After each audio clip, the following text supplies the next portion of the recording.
Oh, look at that grill. Anyway, welcome to Le Plump. Welcome to another episode. Tonight's episode is all about sex. That's right. Well, not just sex, but sex in the 90s. That's right. The good old 90s sex. I wasn't having a whole lot of it in the 90s, but, you know, it did happen. Uh, it did happen. So, I stumbled upon a documentary. Am I still live here? Hold on. I just want to make sure I'm still working here. Okay. So I stumbled upon a documentary called a documentary called The 90s. I'm going to read a little synopsis here, a little description of this documentary. I never saw it, or maybe I did and I didn't know it at the time. The 90s was an American independent documentary series created by Tom Weinberg and Joel Cohen that ran from 89 to 92 on PBS.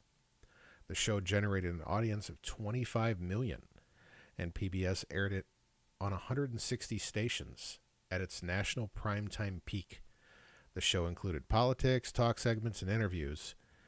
Each hour-long episode featured the work of dozens of different independent video producers who mailed their tapes in for submission, as well as the work of about a dozen, quote, camcorder correspondents working under contract for the show. So it's basically people who submitted stuff. The show went for 4 seasons, and for some reason season 2 has like way more episodes than all the other seasons. But tonight we're going to watch episode 7 of season 1, Sex in the 90s. And I'm going to get this thing prepped here. Unfortunately, we have no Boz cam tonight. Boz is in the room, passed out in his little dog bed. And then Ruby is passed out under my desk because there was thunder earlier and she ain't coming out. So that's the end of that.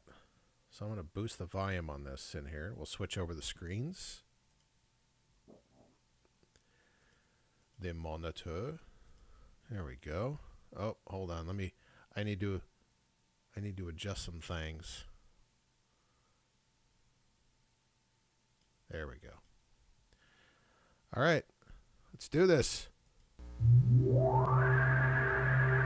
Let me know if the audio is a little too quiet, too loud, whatever. I think I'm going to boost it a little bit more. Okay. This is from Media Burn, where I get a lot of my Ben Love Chicago, Wild Chicago stuff. It's a great resource for stuff.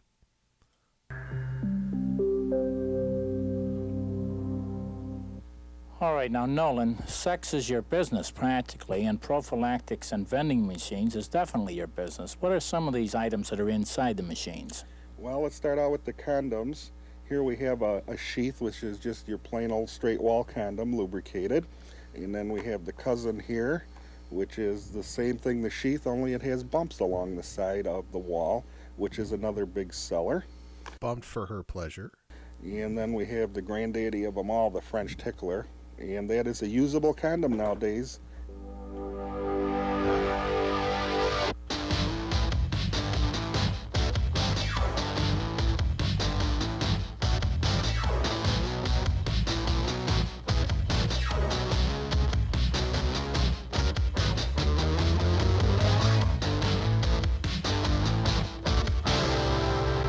Welcome to the 90s. People, places, and ideas from all over the world. How long you been doing this? I've been doing this about 8 or 9 years now. These are the two kind of guys. These are two guys I want to see talk about sex. Just seriously, these guys, they know sex, and I'm not even being like a smart ass. Because if these guys are getting laid, yeah. Any special models? I mean, does anyone like big ones or small ones, or does everybody use the same type of a prophylactic? Well, in the United States, there's only one size made. And in Japan, they make one size that's a little notch smaller, but those are only the 2 basic sizes that are made in the world. What's the best seller? French Tickler? Or is that a myth also? No, nowadays they're making the French ticklers that can actually be used. Back in the 50s, they were rejected prophylactics with little ticklers welded onto them. Now the FDA cracked down and said the people are using these, so you better use a FDA-approved condom and then glue your little items to it, which we do. Let me ask you, what's the safety factor with these? Latex is better than the French type that's made from the intestine of a lamb? Well, with the intestine of a lamb, they can't prove it, but they say the AIDS virus can pass through. The lamb intestine ones are mostly used for contraceptive purposes and between husband and wife. So you're really making So we heard it here first. The AIDS virus may be able to pass through lambskin. a lot of money from an old product. You're providing convenience, you're providing public health and prevention of AIDS. Well, I was in it before. You need a backstory? You missed the fucking backstory. But let's go back. All right, the 90s. This is the documentary from PBS. It aired from 89 to 92. The show generated an audience of 25 million, and PBS aired it on 160 stations at its national primetime peak. The show included politics, talk segments, and interviews. Each hour-long episode featured the work of dozens of different independent video producers who mailed tapes for submission, as well as the work of about a dozen, quote, camcorder correspondents working under contract for the show. And as you can see, we got quite a few episodes here. Season 1, a lot of Season 2, Season 3, and 4. We're watching Season 1, Episode 7, Sex in the 90s. And we need to boost our volume again.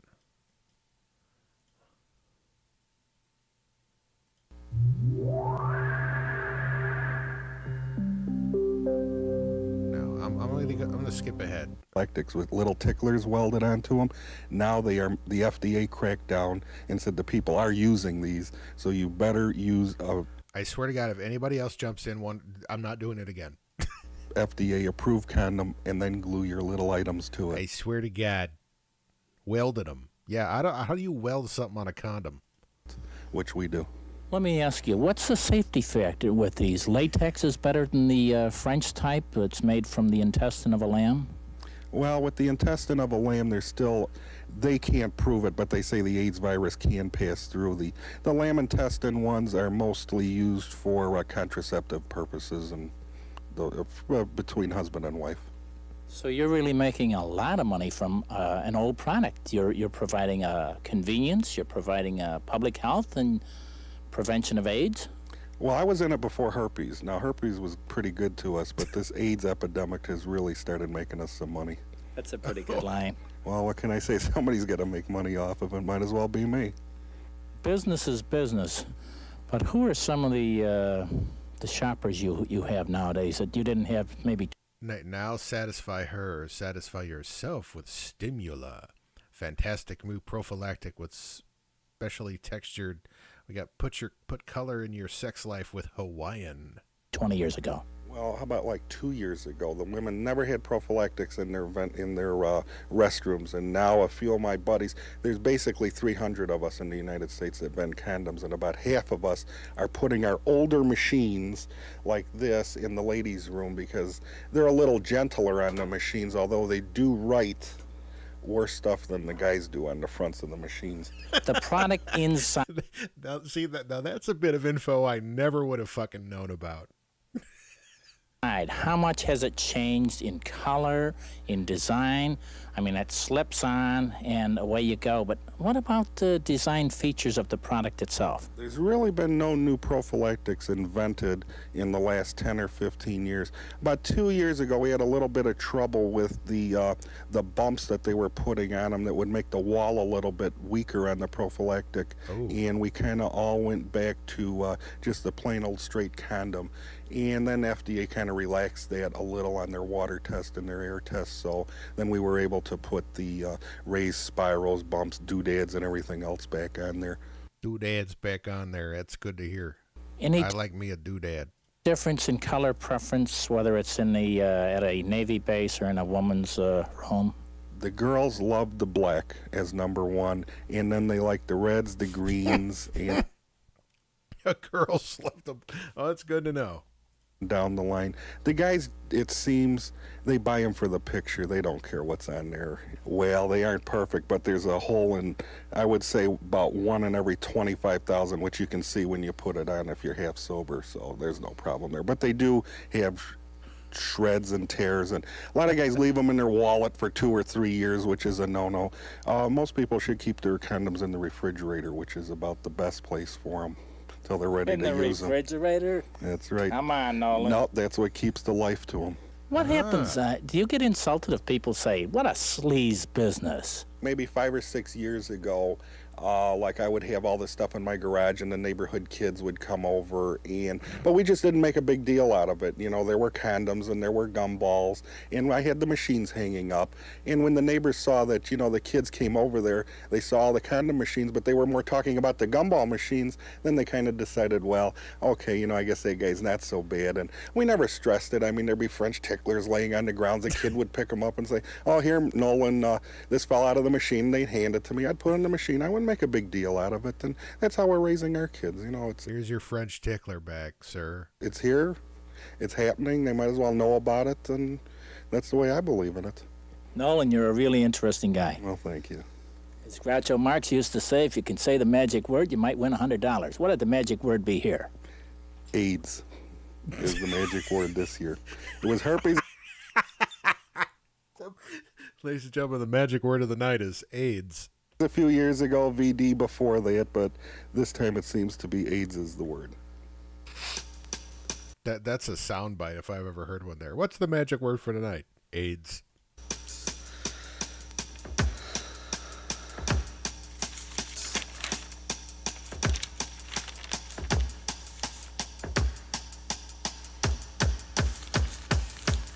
Yeah, it's kind of got like the wild Chicago-esque like bumpers here.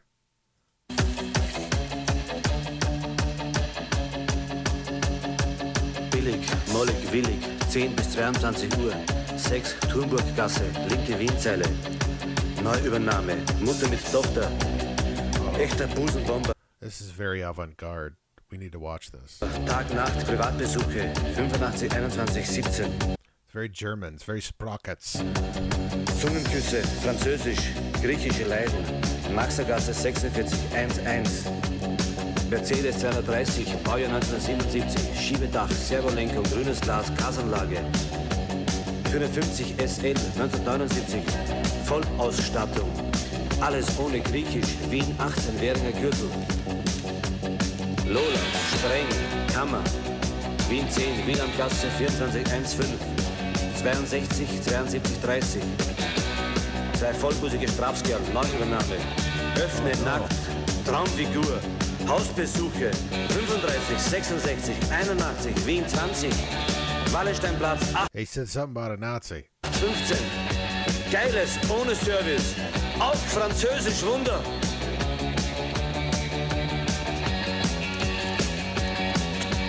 Lena, tiefe Kehle, Liebestanz, Hausbesuche, gnadenhaftes Mädchen, erduldet, griechisch.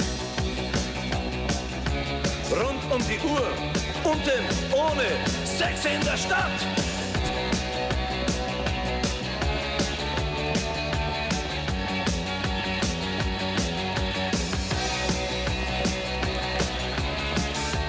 Französisch ohne, 2, der Salzstraße, 30, 4. Traummädchen, bildhübsch, Wien 5. Liebesgöttin, Traumfigur, lässt keinen Wunsch unerfüllt. Baden, blond, schlank, langbeinig. Christina und Susi, früher 55, 61, 11, jetzt 78, 30, 364. Kreissägen, Motoren, 1676, Jauchepumpen, 1888, Drehbänke, Richter, maximal. Rotweiler Hündin, 14 Wochen, beste Abstammung, 22, 47, 104.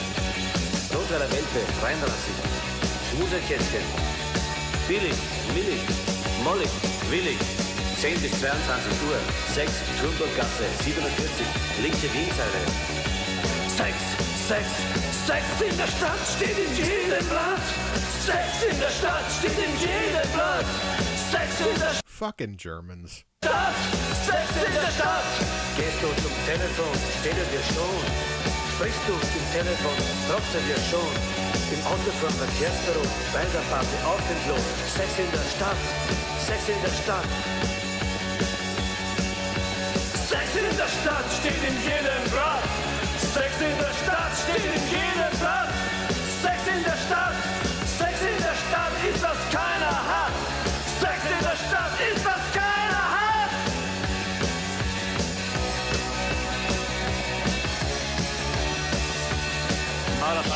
Nebenjob, Orgie, Gartenplanung, Gastgewerberechtigung, Hemdsberechtigung, Wohnung 6, Räumung 6. I hope it's not just this for like the next 50 minutes. Okay, no. We got some stuff. Siedlungen, Siedlung 6, Reiterlassenschaft 6, Transport 6, Abflussrohre, Abfluss 6, Service 6, schon gehört, schon gehört, Probegarnitur, Deck- und Wechselstand, Probe 6, mit Becken, Wechselstand, sauberes Basic, Wiener Deutschland. Oh, we got that truck stops. Oh, God, that is such a truck stop. What do you do when you're in a truck stop and you see those things on the wall, that machine that says put in 50 cents and you'll be protected when you have sex? You ever see those machines in truck stops? Yes, I have. I don't do anything out on the road. I'm married, happily married for 11 years, and that's the way it's going to stay. You don't need those products. Exactly. I can wait until I get home and see my wife. How about you, Steve? You look like a wild cowboy. Well, I'm not going to trust anything you can buy for 50 Fucking hillbilly Stephen Wright. cents. I'll put it to you like that. Where do you go for your products for protection? Drugstore? Local? Yeah. Maybe a local drugstore? Yeah. I bring them with me. That's why I don't have to worry about buying them. You bring them with you? Where do you find them? Drugstore. I don't know. I use one of those. God, he's so tense, man. He's so fucking... Look at him, man. He's having a rough time here getting through this. Mr. U.S. Navy veteran. My girlfriend takes care of pretty much of that, but I never really notice. I never really noticed them in here. Truck stop? No, don't start that now. I'm married, got 2 kids. I'm, happily married. And I got enough to take care of at the house, a little less think about something on the road. Truckers do not buy prophylactics, and most of them don't fool around on the road. What it is the general public coming through the door, be it a truck stop, be it any kind of store, anywhere, it's the general public that buys the prophylactics.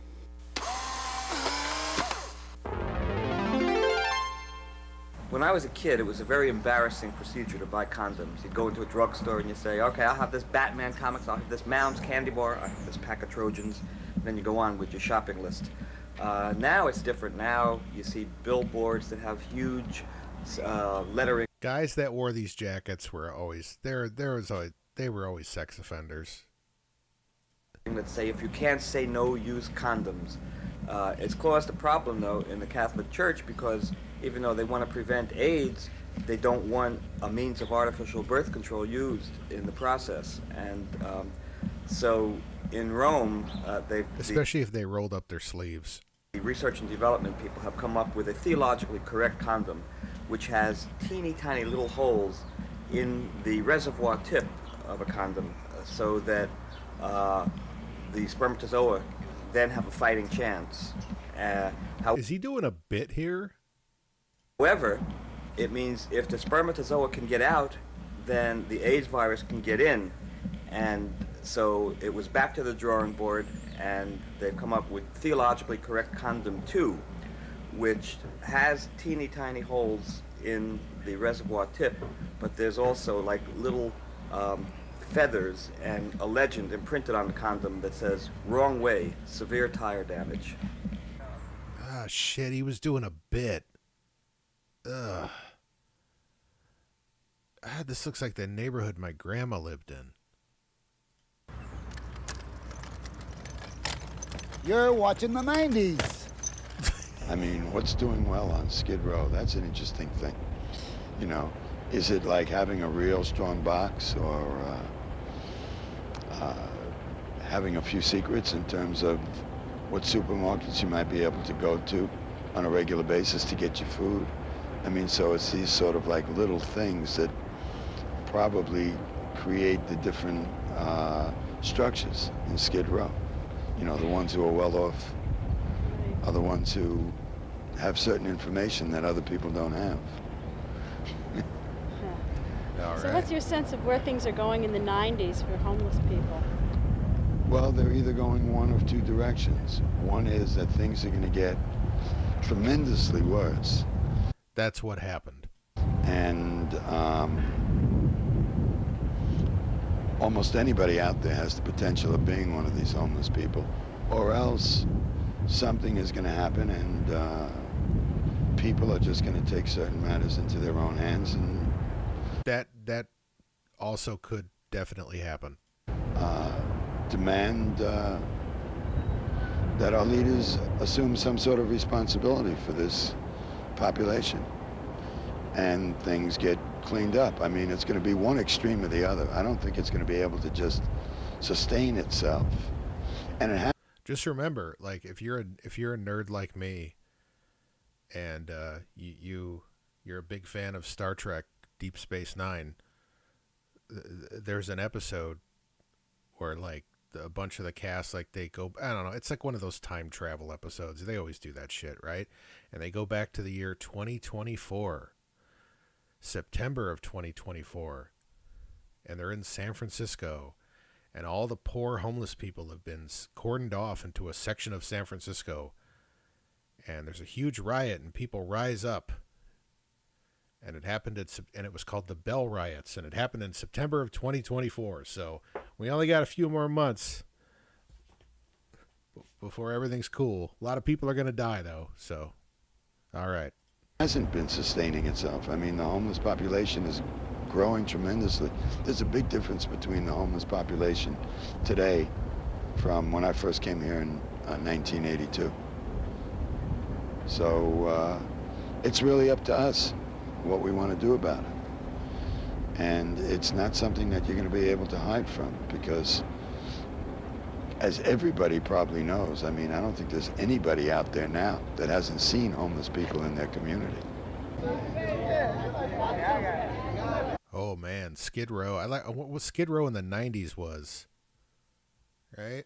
Cuz I heard it's just a shit show today. Like, it's just, yeah, I haven't been. I've just heard it's really, really bad, like even worse than it is in the 90s. Let's see.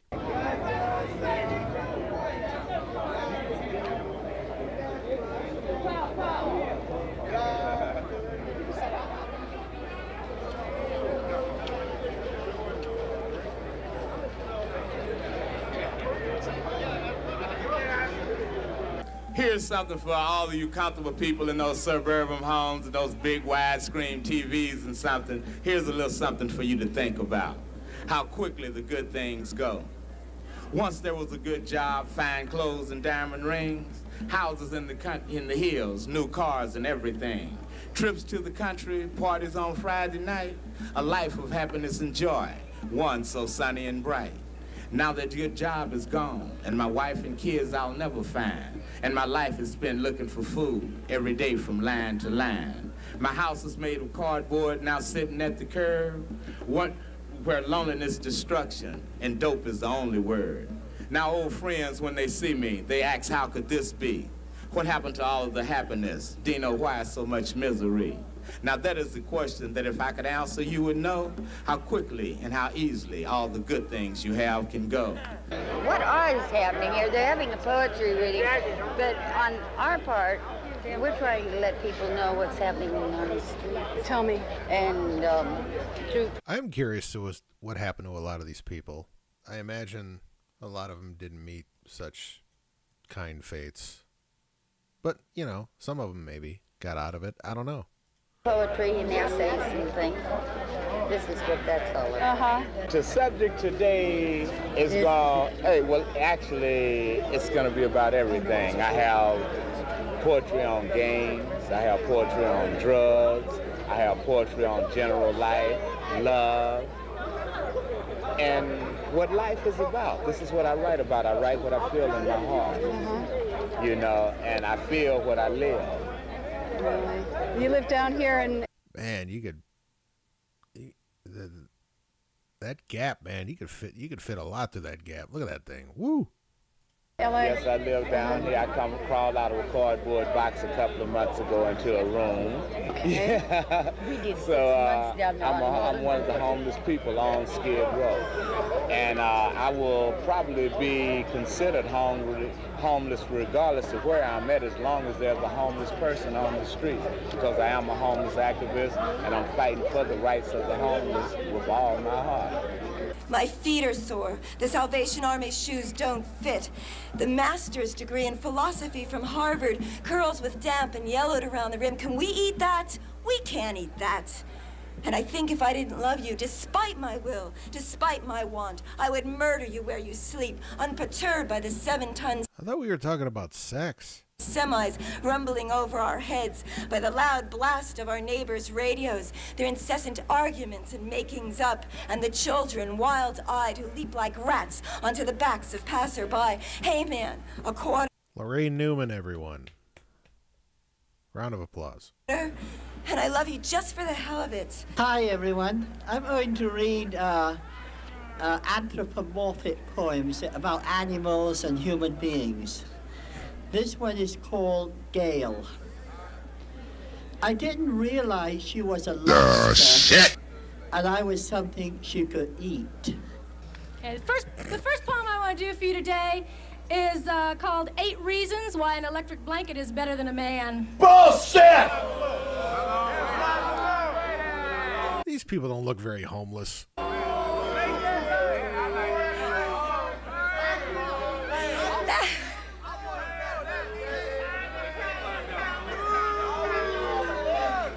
Cut that bitch off! About you. He said he needed a hit. That led to 15 more. Now that sucker ass is crawling around his bedroom floor. Around and around and around he goes. Tweaking on the floor, trying to find some more. All in his bathroom on the shower floor. Sucking on a pipe like a dog on a bone. And before you know it, he done sold his car phone. God damn it, look at our role models. Barbara Bush, 3 strings of pearls to the wind. Cher, I lift weights and I've had so much cosmetic surgery I forgot what I look like. Nancy Reagan, I love my husband and I throw pricey parties because I am a hostess. I am a hostess. I am. Succulent. The streets are angry. Listen, no more does musical false promises, toy rewards, and piddling handouts soothe breasts that are burdened with government apathy and bureaucratic bullshit. I'm gonna recite one poem. It's not by All right, this shirt. I'm digging this shirt. me, cause don't nobody out here deserve to hear nothing precious from my heart. So I'm gonna recite one poem from a brother, a black man who is incarcerated right now in the Arizona State Penitentiary. His name is Charles Dawes. And he says, suddenly I feel an urgency. I, the king of leisure, who never dreamt to bestir himself in nature's sluggish creature. I, who thought to have lived in idleness and vacuumed of actions, I find myself precipitating in infinite direction. I, without a moment not to lose, with a mind in ferment that assigned to every fevered hour an appropriate comment. Oh, he just walked off.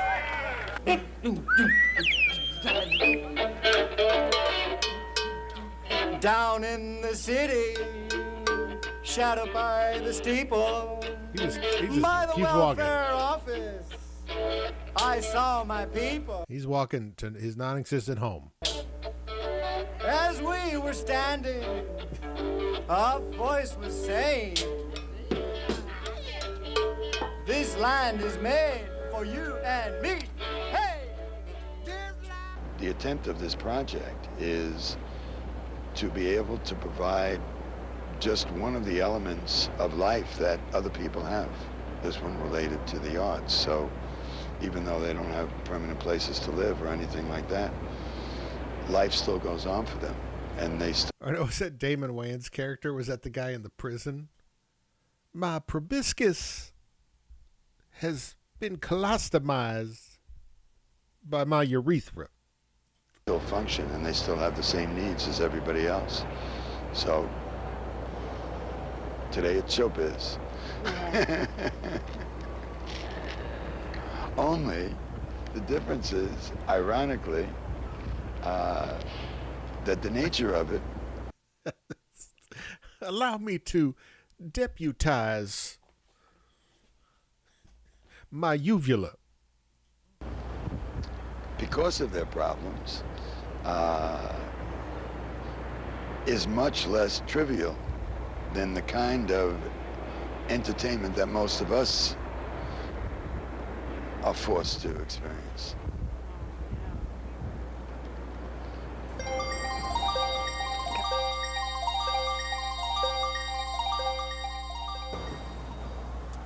You know, she puts on these 2-day concerts. Oh shit, it's Pat Boone. And they were talking about one with 1,200 people in a hotel in New York, paying $300 a day. I mean, paying $300 for the 2 days to hear her just get up at a podium and speak. That's $360,000 for her to stand and talk. That's all, share all this garbage. And it quoted this guy that said, Miss McLean, you know, I have real respect for you as an actress and all, but he says, I don't believe you're God. And she said, well, it's because you don't see yourself as God. If you saw yourself as God, then you could accept me as God too. Like the logic of that is, well, you're missing the point that you are God too. You know, I mean, Oprah Winfrey. What's up with those fucking pants, Boone? Look at those things. What you got going on here, Pat? Got some plum pants with some lavender shirt. Did her whole show yesterday to that, but no, Oprah Winfrey. It's got like bell-bottom floods. I've heard she actually quoted Ephesians. Is she a Christian? Yeah, she is. I don't know, you know how. I mean, she needs the power of the Holy Spirit.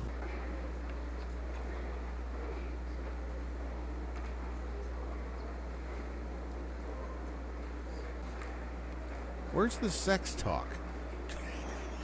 I need the sex talk. It's just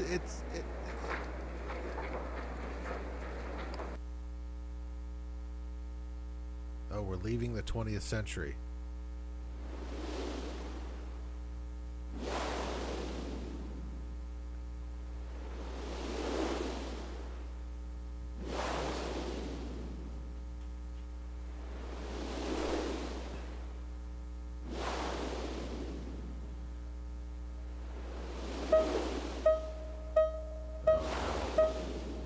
You know what? Before we go into this, I'm going to take a break because I need to let the dog out. Bosley keeps coming in and out of the office. I don't know. Like he's kind of like hinting to me that he wants to go out. So I will be right back with a little...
All right, we're back. There's my elbow.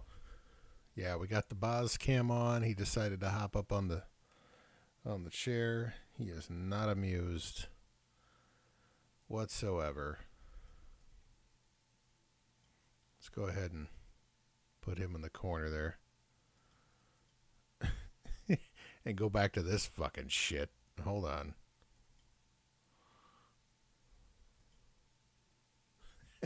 Shrink him down a little bit. Yeah, no one puts Bozzy in a corner. We had like some very short thunderstorms earlier. Ruby's, she's done for the night. She's like, fuck that shit. I'm out. Bosley, on the other hand, he seems to have a higher tolerance for thunderstorms and fireworks. I think part of that is due to the fact that he's just getting old and he can't hear as well as he used to. But, you know, whatever.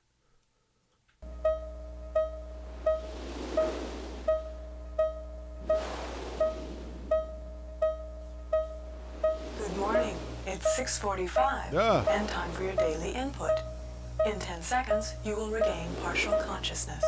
10, 9, 8, 7, 6, 5, 4, 3, 2, 1. It's time for News Brief, your morning rapid information. Fanatic right-wing terrorists have taken possession of this oil drilling platform. They have vowed to fight to the death to defend this last vestige of the now obsolete fossil fuel industry. The fierce, well-armed group is dominated by destitute Arabian sheiks. The worldwide covert activities are said to be controlled by a secret group of retired executives from the major oil industries of the last decade. International peacekeeping forces are moving into the area to take control of this highly volatile situation.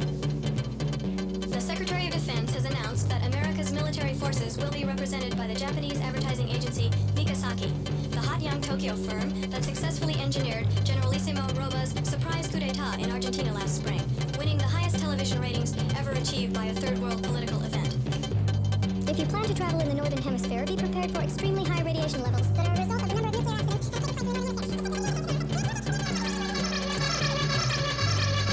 Asia. Russia. Consumer reports. Finance. Arctic. Religion. Weather. Sports.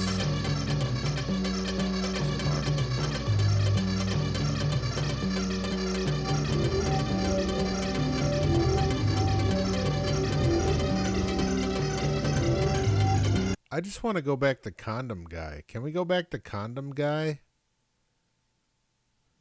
I like Prophylactic Guy. He was my favorite.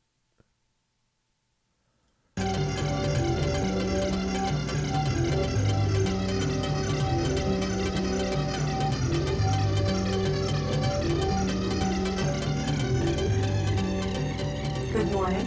It's 6:48 and time for your daily commute. In 10 seconds, you will regain full consciousness.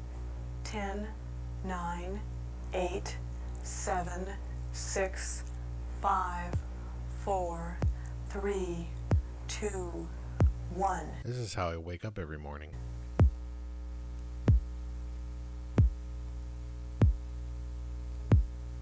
All right. Nice rouge.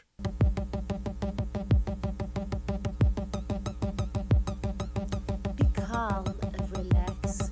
Forget and erase. Resolve and prepare. Release and depart. This is like some Laurie Anderson shit right here. Soyez calme et relaxé. Oubliez et effacez. Finissez et préparez.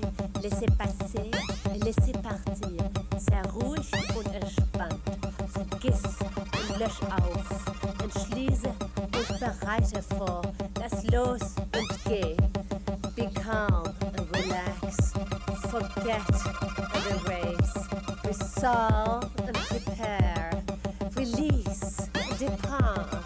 Soyez calme, relaxé. Oubliez et effacez. Finissez et préparez. Laissez passer et laissez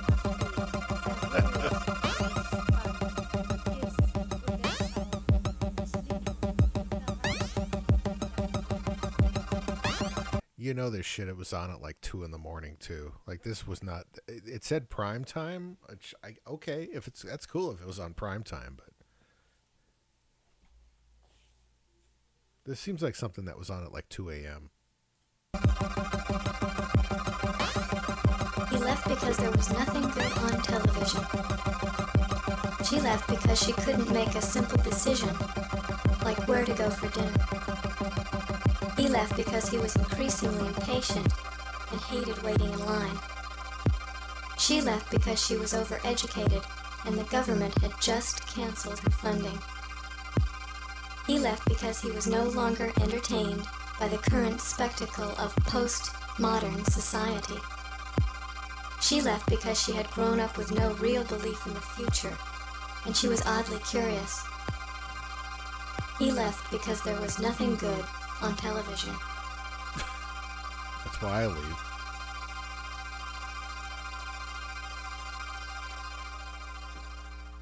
Kissing is a very vulnerable thing.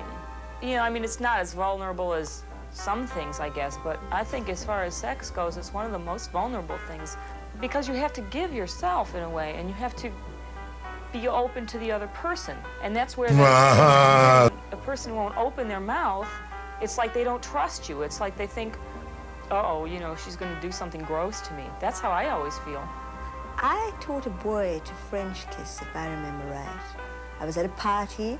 Everyone else came in dresses when they'd promised all to wear trousers, all my friends. And my mother had stayed up late making me this pair of bell-bottom trousers. So I was very different that night. Everyone thought I was a slut. And I took someone into the garden, a boy with very big ears who I'd always had fancied, and we started kissing, and I had to show him how to do it. Oh boy. There's this always. You didn't know about that. That's one of the great things about sex, because you always go into it with this expectation of like, oh, this is going to be so great. This is going to be so great. You know, even when you like lose your virginity, oh, this is going to be so great. I can't wait, I can't wait, I can't wait. And what happens? You lose your virginity and you go, what was that all about? This is it? And I like this lady. I like cynical. I like cynical sex lady. She's my favorite so far. I can't wait. And what happens? You lose your virginity and you go, what was that all about? This is it? And no matter how good it is, it's like no matter what it is, it's never quite what you thought it would be.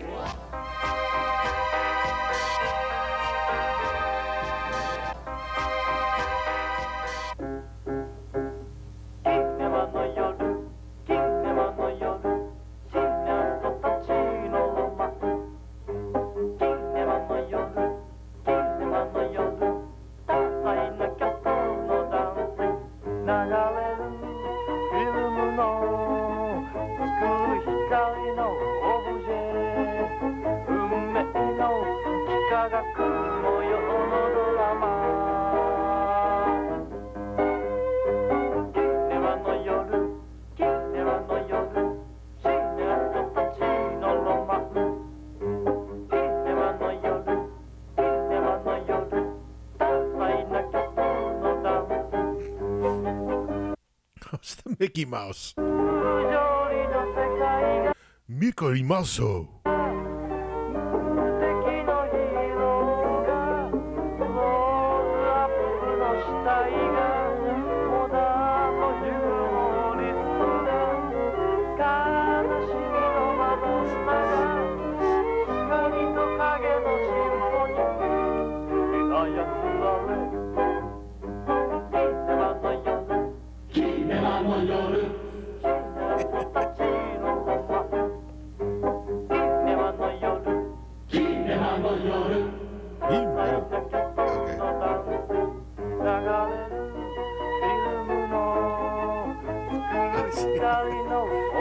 Mr. Sparkle.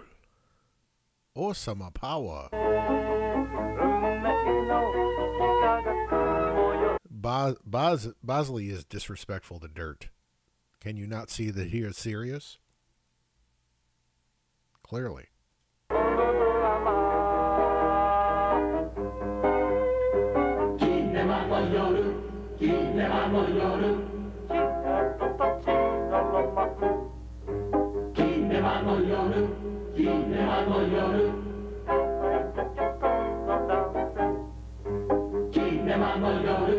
I guess I'm just supposed to take away from this whatever I take away from it, but you know, that's cool.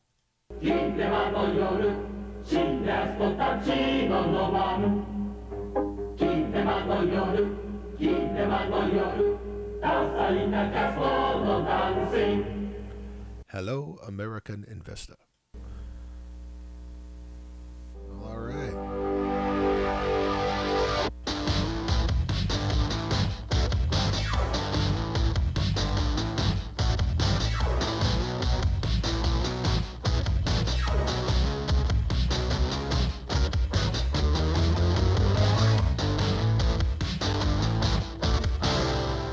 You're watching the 90s.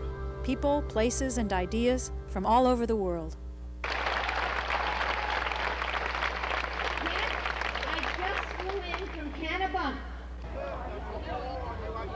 Oh, we got a pro-choice rally in the 90s.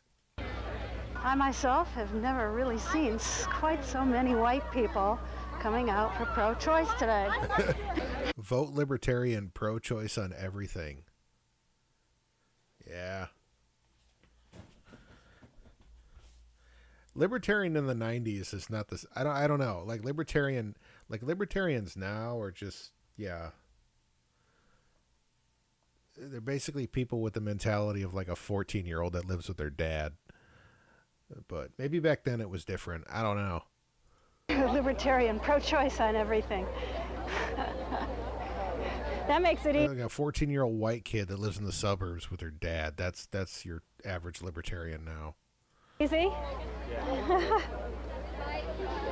Who's on the internet way too much. We've got about 35,000 people right in front of the stage, so if you'd like to... yeah, all right, great. I got $2 right here. I made it easy for you. Okay. How many buttons did you sell, did you say? We sold 500. I mean, just the fact that there's like females at a libertarian convention tells you just how different it was in the 90s. 126 in an hour. Like, I think there's maybe like one woman for every like 300 men that are currently libertarian. And they're mostly just doing it for the money. Oh, an hour, so we had 1,000. Well, they're still streaming in, but I want to tell you that right now, Barbra Streisand is addressing the crowd. She's addressing the crowd. She's way down in there. I'll try to get in a little closer, but take my word for it, okay? Well, these are all the stars of L.A. Law have come out today on the podium. So if you were, yeah, Rush Limbaugh was just, you know, hating on all these people, right? He's all jacked up on fucking Percocets or whatever, or Oxys. All jacked up on Oxys doing his radio show. Shit talking, I don't know, Corbin Burnson? I don't fucking know. Yeah, a lot of stars. I'll try the back way. Hi, what's the deal here? How do you get in? This is for media credentials only. Uh-huh. So you have to be. Oh, I employed by can't. the media. I can't be an independent and go in there and take pictures. I don't think so. No, this is for press. Look at that. You just know it's the 90s by the frizz on that hair. Holy shit. And that jean jacket. Hello. You know she just gets down. You know you play Black Velvet. You play that song, she just gets down, man. She gets dirty. Can I get in without any ID? Why not? Because this is a press entrance. You're more than invited to the rest of the rally. Yeah. God, look at those glasses. My mom had those glasses. But I was just wondering if I could take pictures for my TV show out of Chicago without a... Public areas. Oh, for the public areas. Yeah, we just can't let you through the press area. Oh, well, maybe I'll... These liberals, you know. Oh, look at them shorts, man. Those are some 90s liberal shorts right there. Them fucking tube socks. Now I'll try over where the guests go in. Well, here's where the celebrities get out. Let's see who we got Is that Richard Lewis? here. I don't even know. Somebody. Rest in peace, Richard. Oh, who's this? It's a celebrity. Is that Gold? That's Goldie Hawn.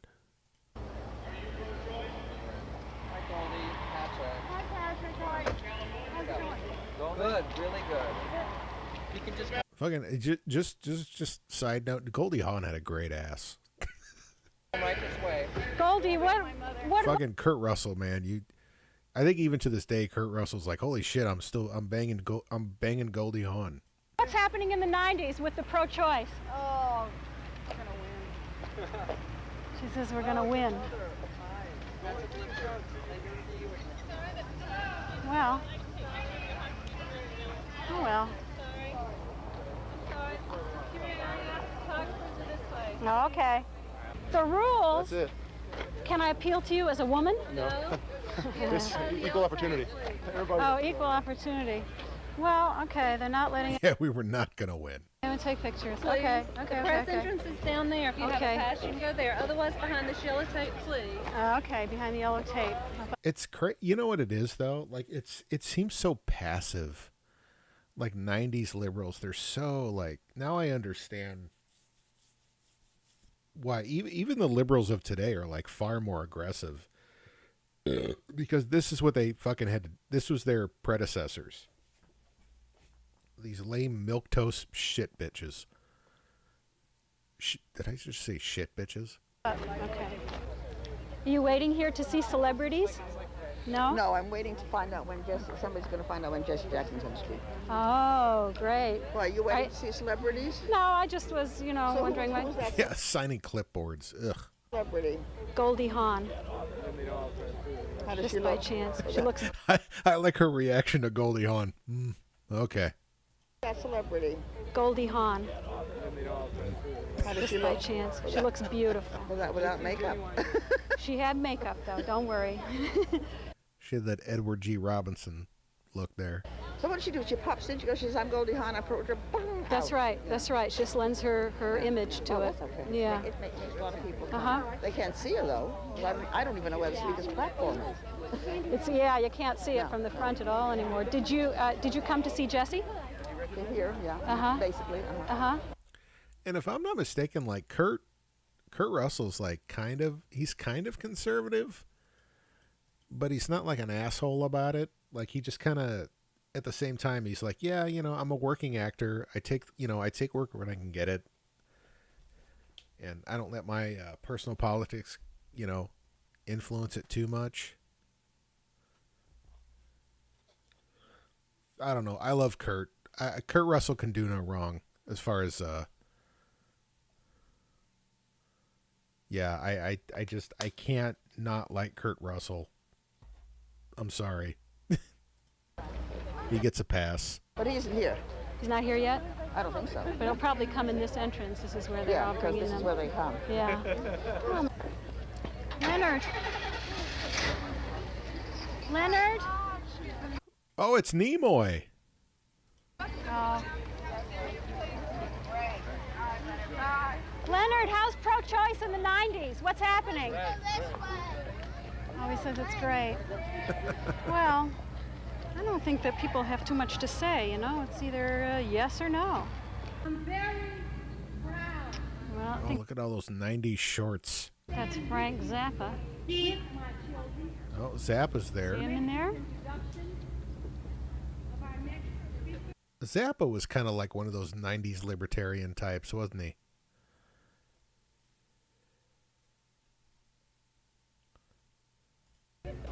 Well, now Goldie is leaving. Oh, there's Goldie. But, Getting back in her fucking limo with Richard Lewis. There she goes. Another later, Goldie. celebrity for choice. There she goes. Bye, Goldie. I thought we were talking about sex. There goes some minor celebrities into the Oh, that's Doogie Howser's dad, I think. bus. That's, I don't know who this guy is. Sex offender. These are Probably. all television celebrities. I'm showing you, this is Mariel Hemingway and her baby. And her baby. Baby. Which one of the Hemingways, well, aside from Ernest, wasn't there another one that killed herself? How do you know who Doogie Howser's dad is? That's Doogie Howser's dad. That's the guy who played him. Doogie Howser, dad. No, that's not Doogie's dad. Sorry, I was wrong. No, I was right. Never mind. Doogie Howser's dad, and he's been in other things, but I always know him as that was Dr. James B. Sicking as Dr. David Hauser, Doogie's father. He's a Vietnam War MASH veteran with a family practice. Can you tell? There she is with her little baby.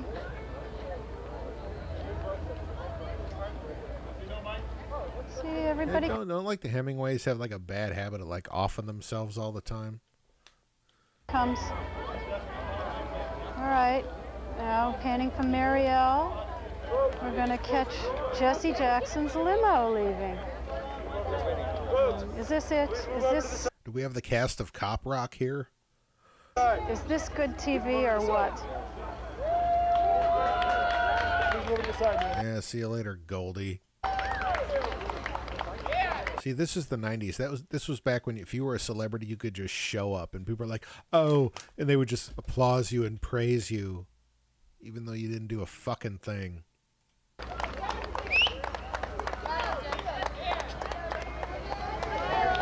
Jesse! This is like a little bit before like Tim Robbins, Susan Sarandon. You know, a little bit before that. Well, I'd still get away with this shit. goodbye, Jesse. Oh, that's Jesse. Jesse, you could win. There you got another one. Entourage, entourage, entourage, entourage. And that was it. Nothing, hardly anything. He got in his limo and he left. Did he have a limo? Yeah, well, it was like a big Lincoln. He was sitting in the front seat. Jackson, yeah. Sorry. Yeah. I want to talk to these old ladies. I mean, these were old ladies in the 90s. Like, I want to know their struggle, right? I want to hear their stories, all the shit they had to put up with when they were younger. Well, things been going on for a couple of hours, and it doesn't show signs of stopping. But I'm not going to get any access. This was that era when, like, you know, when they would protest, they would, like, knit a quilt. Some fucking horse shit. Just the most ineffective, just, 90s liberals. This here. Weird, huh? We are watching the 90s, right? Get me down.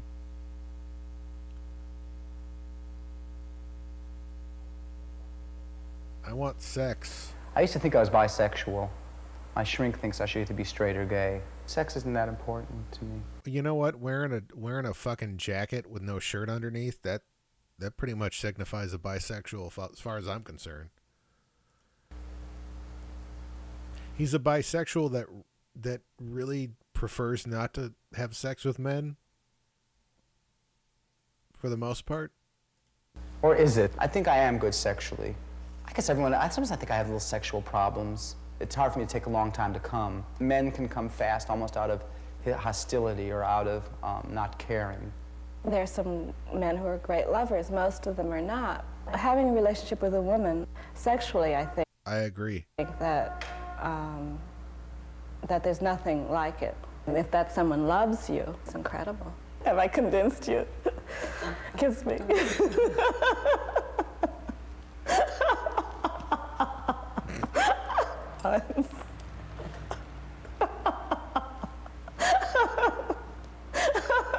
Man, look at the grill on that. It just keeps getting bigger. She's got a lot of teeth. Get it up, get it on, get it in, get it out. Lack of that enchantment. Soft jury. Bed creak, I hear the clock, my pants over the chair. How am I going to get out of this? 2 chains being dragged on cement. Drop them, cut them, and be free. When there is no intimacy, I don't know who to be. I imagine. Sir, I'm gonna need you to follow us downtown. We have some questions. Imagined my mother did. Approach avoidance. Protect myself. I would do my best to wear my bulletproof vest. No Polaroids, please. Lights out. Let me just sneak away. Freedom. I can only get those pants on. I tend to find male relationships to be more predictable. Men are something of an easy mark. Women and children intimidate me. Aligning it with the bed makes it very middle class. Rarefied period of time. Sneak eat. I dreamed I had sex with David Letterman the other night. Love drops. Those are... oh, here we go. Favorite part. Edible lotions and potions for the erotic body areas for the gals. As you can see, this guy's licking a little off her neck there. What do? You take a shower and then sprinkle yourself with love drops? You smear it on, or you have him smear it on. Whatever. You know, whatever the moment is bringing up. Whatever do you keep that in the icebox? No, you want to keep that warm. I put this stuff on my ice cream. It's that good.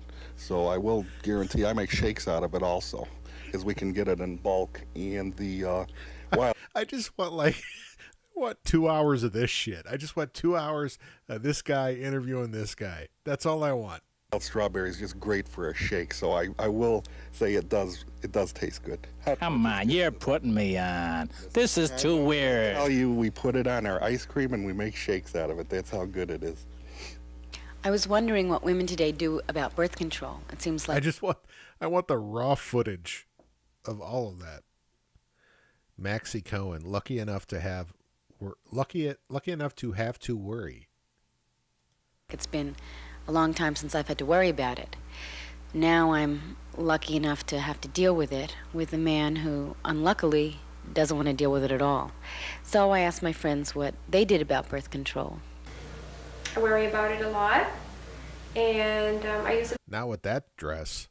a diaphragm during the middle of my cycle, and then the rest of the time I don't use anything. But I don't have, I haven't had a regular relationship for a couple of years either.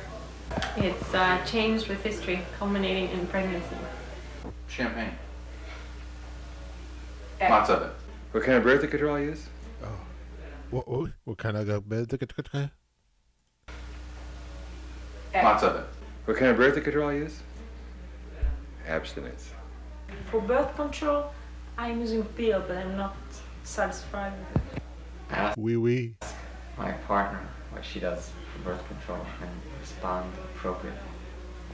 I now use the pill, but it's very recent. From Yugoslavia, we use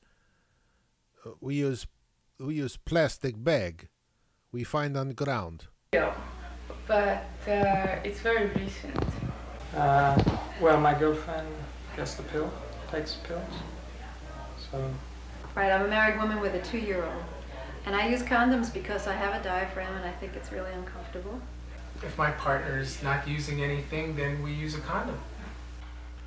Oh, shit. This guy's name is Dave for some reason. Actually, I'm gay, so it's not really a problem for me. So I didn't learn anything new. I just knew I didn't want to put any chemicals in my body, and I certainly didn't want to put in any hardware.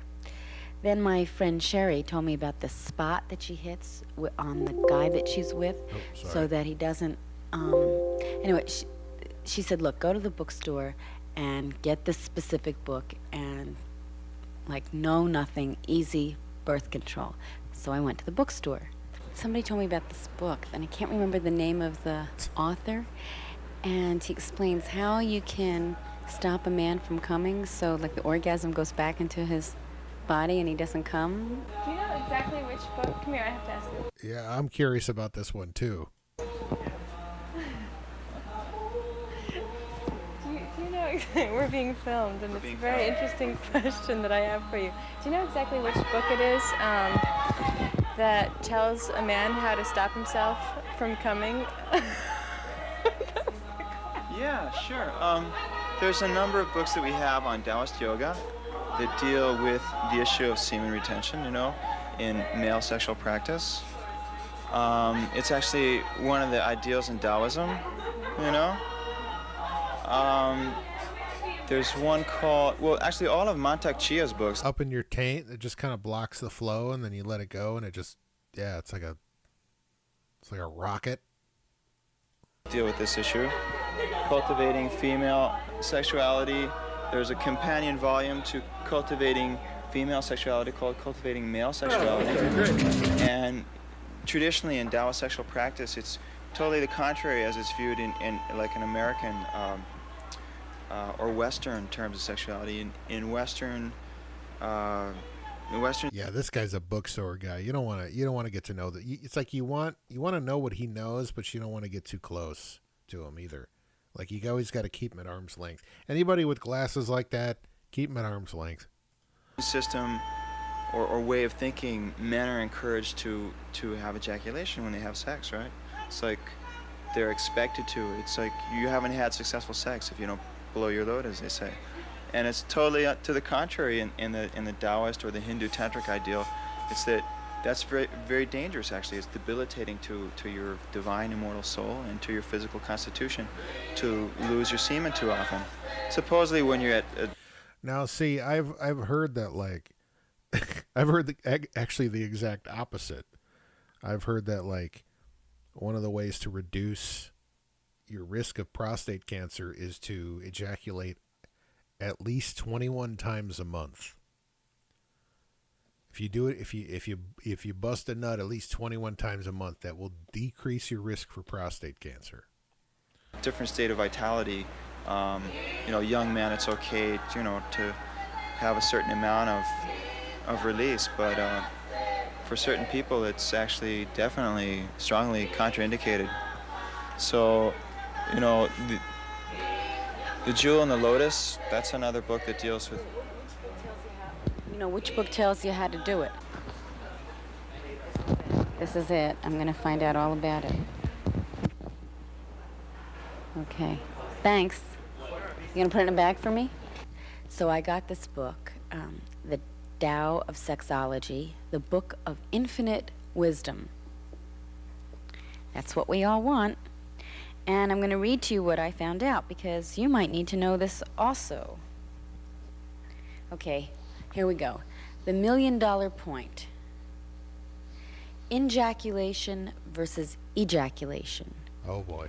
Prolongation of arousal and longevity. Don't we all want that guy has a collection of little shoes, definitely. that longevity? In Taoist sexology, the man has his orgasm without ejaculating. He injaculates instead by pressing an acupuncture point located halfway between the anus and scrotum.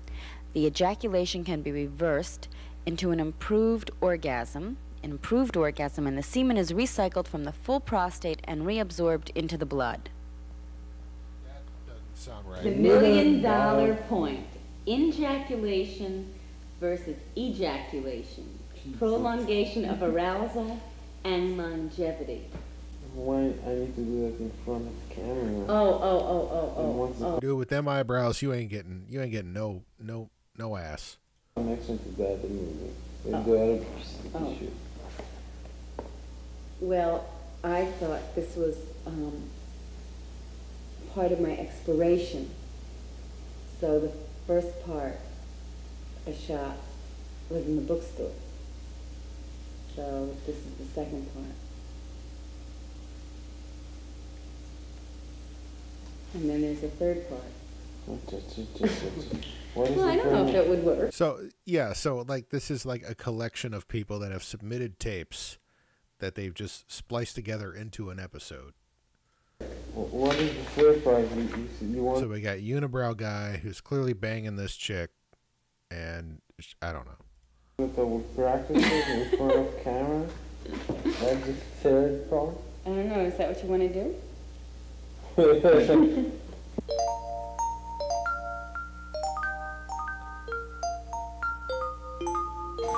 Oh God, here we're back at this shit. Remember the Cabbage Patch place? Oh God. Cabbage is going into labor right now. If you watch carefully, you can see she's already at 3.5. I'd say 4 leaves apart. It'd be funny if that fucking thing just shot out of there like a cannon. Now, this procedure I'm doing right now is called an easiotomy. Thank goodness I'm... That's like fucking Lester. What was that ventriloquist? That's what the Black Cabbage Patch kid. Never had to perform a C. Thank you. That'd be a cabbage section. This looks like a normal delivery. Head first. Oh, thank you, doctor. Oh God. Oh no. Green eyes. Oh God, this is terrifying. Kid, could you cut the cord, please? Ah. Now we have a bouncing baby girl. Now to help us welcome this cute little girl into the world, we need 2 people to help It's not breathing. us name her. She needs a first name and a middle name. Sarah. Ted. Okay, Sarah will be her first name. And Melissa. Melissa? Sarah Melissa. Sarah Melissa will be this little girl's name. Now, she's up for adoption now. If you'd like to come visit her in the newborn nursery, Dr. Diaz is going to take I wonder what they paid these people per hour. her over there and clean her, weigh her, make sure she's just as healthy as she looks. Ladies and gentlemen, the Babyland staff is proud to announce the successful delivery of a bouncing baby girl. Her name is Sarah Melissa. She weighs 2 pounds 3 ounces and is 22 inches long. You're watching the 90s.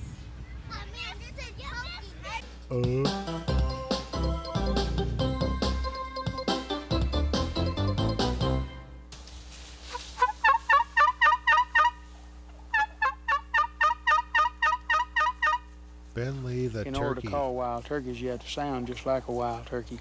And don't be moving no more, John, because we're going to be trying to call these turkeys in.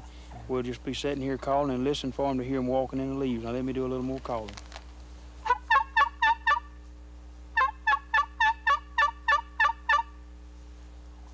And they're just going to be coming in? They're going to be coming in, but you'll hear them walking. You can't move once you see them, John, so let's just be shut real the fuck still. up, They don't John. mind us talking a little bit. They can't hear us, but don't move now. I hear something. I see one. I just see his head, but just don't move. Right down the hill there, just don't move. There's one coming around the side of the hill. Just don't There he move. goes, ain't there he calling, goes. Just walking. Over there. Yeah, I seen him right over there. Just don't move. Pop. He's looking right at us. He sees us. And when one does that, you can't move. Don't move. That's it. If I had my gun, that's Thanksgiving dinner right there. I'd have just killed him. Well, out behind my house, I built this practice pen where I can just sit and observe and call the turkeys. So like where I work, like there's a bunch of woods and shit nearby, and every now and then I'll see wild turkeys. Them motherfuckers, man, they're elusive, man. They don't let you get anywhere near them.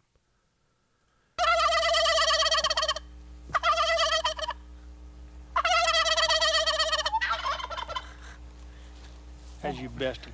That's a good one. What, did your friends think you were weird when you were a kid? Now the people who drink wild turkey, they get too close to you, uncomfortably close.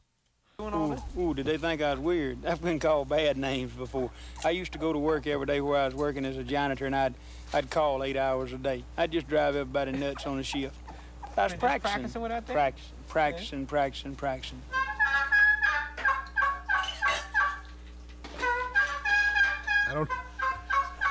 I don't know what this has to do about sex. Oh, she's seductive.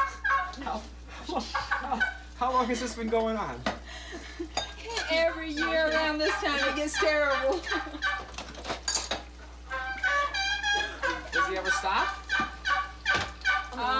Sometimes in the summer, but most year round for the last 10 or 12 years.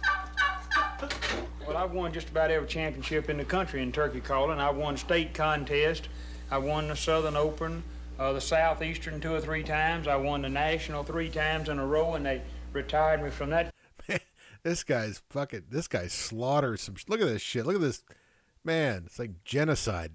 Contest, and I won the world 5 times, and then I've traveled all over the Northeast and everywhere else just winning contests, and it's been lucky. Are you the best turkey caller in the world? Probably. Probably the best. I go around the country promoting turkey calling contests and judging them now. Contestant number 1, please have a seat in the chair. Do each call twice. I'll call you for the call. First call will be Old Hen Assembly Yep.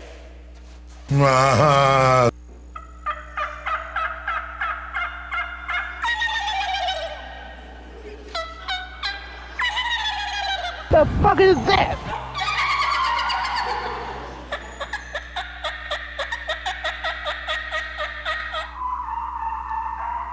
Son of a bitch! All right, your favorite call.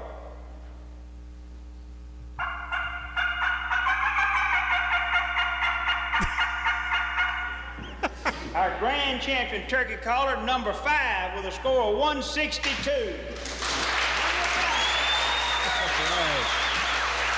That looks about the guy that would win. Split that ass! Split that ass! Split that ass! Hey, Ben, anything else in Coffeyville? They love a rainy night. Well, John, that's all the town right there. Just 2 little old stores and my little old factory here. Factory? There's not much else going on here. Factory? What do you mean factory? Well, people started writing me letters about 10 years ago, and I started building turkey calls, and now I'm working about a dozen women in here building turkey calls, and we'll just go inside and see what they're doing. This guy's a pimp. This is some of our ladies here building turkey calls. We have 12 of them that build them. We build about 28,000 a year. How many turkey calls a year? About 128,000 a year. These ladies here are building a diaphragm turkey call or mouth call now. The lady here you see is just putting a finish to this. Oh, this shit totally got outsourced to China. This is, by the way, one of my favorites because it leaves your hands free. And here one of them is, you just stick it in your mouth and you blow on it and it makes a turkey call.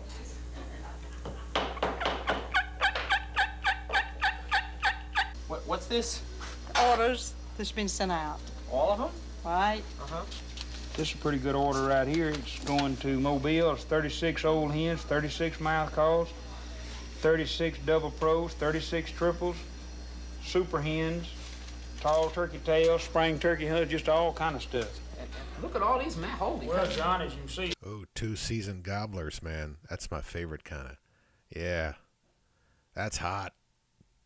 Those are my favorite kind of fucking smut mags. I love me a 2 seasoned gobbler. Here we got them laid out. There's over 300 articles here been written on me on turkey hunting and deer hunting. When I first started this business, everybody thought I was crazy. Now I've got 24 items in the turkey call line. Insect repellent, deer lure. In fact, we make our own cassette tapes here. In fact, last year we sold over 20,000 of them. Everybody still thinks. He literally just records himself on tape and he sells that shit. This guy's smart, man. This guy's a genius.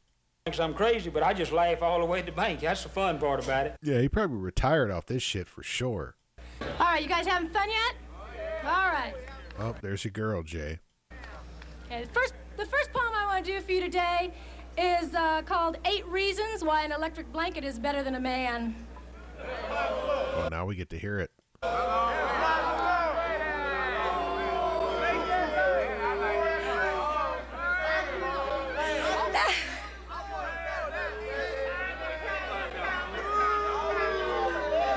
Cut that bitch off! This isn't about you.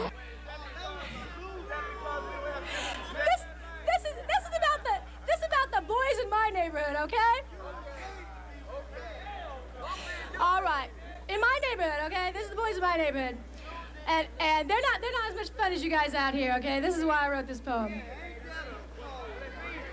Number 1, you decide when it gets turned on. Number 2, it comes with a warranty against defects. Number 3, it costs only pennies a day. Number 4, it will not snore. Number 5, it will not come home drunk. Number 6, it will not tell lies like, I'll always love you. Number 7, there is no need to practice safe sex.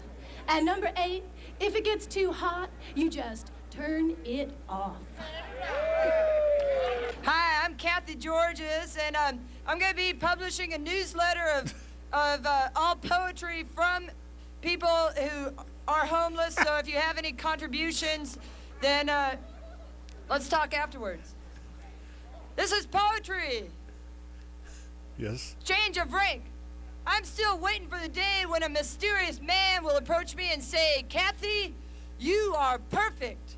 Don't work anymore. I'll get you maids. I'll feed and shelter you. I'll give you an unlimited spending account. I'll give you the ability to travel anywhere. You needn't lift a finger. Just sit back and everything will be taken care of.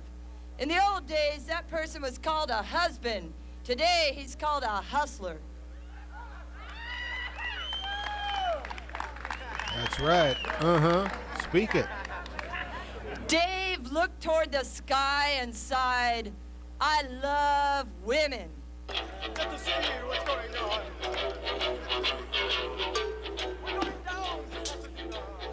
There's a bit, I think Norm Macdonald was talking about, like, Bob Dylan. He's obviously considered, a legend in music. And he had the harmonica wrapped around his neck, and he'd play that, at the same time he'd play guitar, and he was considered a legend, but God forbid, you do that, you do the harmonica and the guitar, but then you put some cymbals on your knees, and all of a sudden you're just a kooky one-man band, and nobody takes you seriously anymore.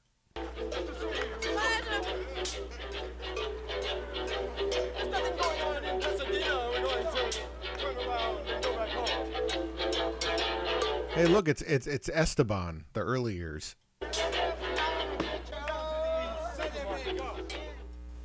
Major funding for the 90s was provided by the John D. and Catherine T. MacArthur Foundation, sponsor of the MacArthur Library of Videotapes and the MacArthur Video Classics, available at more than 2,000 public libraries, and by the Instructional Telecommunications Foundation, publisher of the 90s catalog, which offers viewers the It's chance. literally like more than 2 instruments and you're a kook. To buy video cassettes in the spirit of the 90s. For your free copy, call 1-800-FILM-90s. We want to know what you think about the 90s. So write with questions or comments. I got all kinds of opinions on the 90s. I lived through that shit. Everybody watching the Plump tonight has lived through that shit. We all got our opinions on the fucking 90s. To the 90s, Wrigley Building, Chicago, Illinois, 60611. Or you can send a fax to the 90s anytime. Oh, can I fax it? To 312. I'm going to fax. Somebody's got a fax. 321-9323. See you in the 90s. Yeah. And then it's copyright 1989. And that was it. No, wait.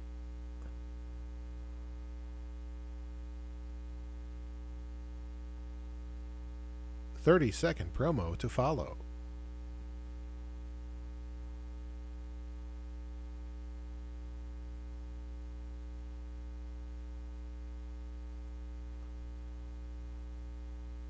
You okay, Boz? Boz is doing okay. In 10 seconds, you will regain full consciousness. Just enough time to tell you about our next 90s program, featuring a lesson in contraception, It's here. It's happening. They might as well know about it. pro-choice, LA's. We already saw that, but we didn't see this. Okay, great. Hey, you guys remember the Russian roulette scene in The Beer Hunter with Robert De Niro? Wow! Mo! Come on, man! Come on!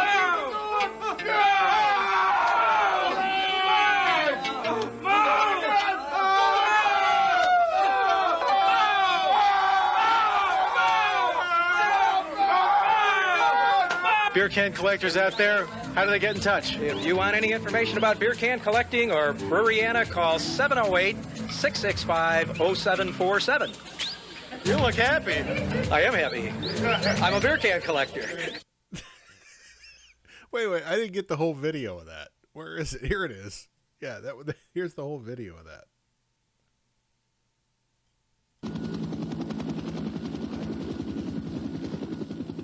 Hi, I'm Ben Hollis, your TV guide to the urban jungle. Tonight, we're going to uncover some people and places around Chicagoland.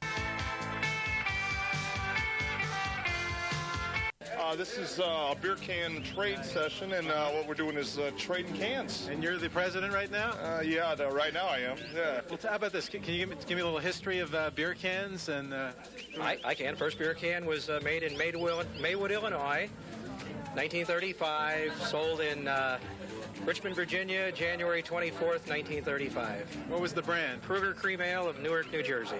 How many clubs would you say are there around the country or the area? There are 104 clubs. We are a nationwide organization.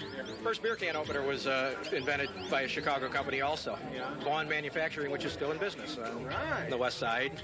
We have a canvention every year in September. Canvention? A canvention, which is a registered trademark. Strohs.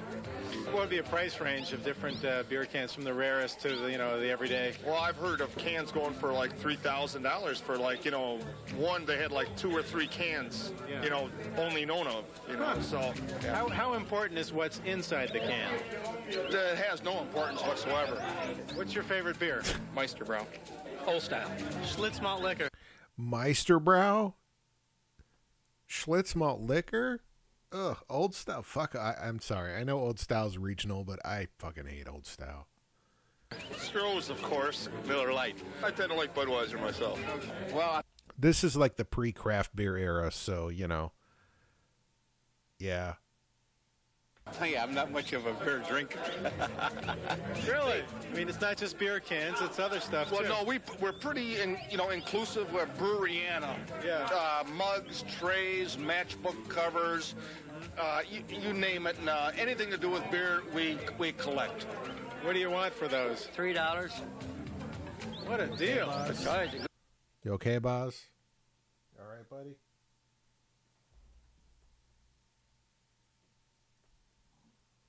Okay. He's a little warm. You a little warm? Yeah.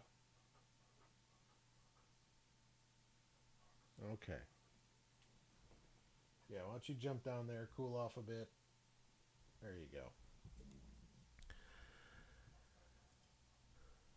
He's going to take a little break there. Good deal. Elmer is kind of our grand old master of the club. Right.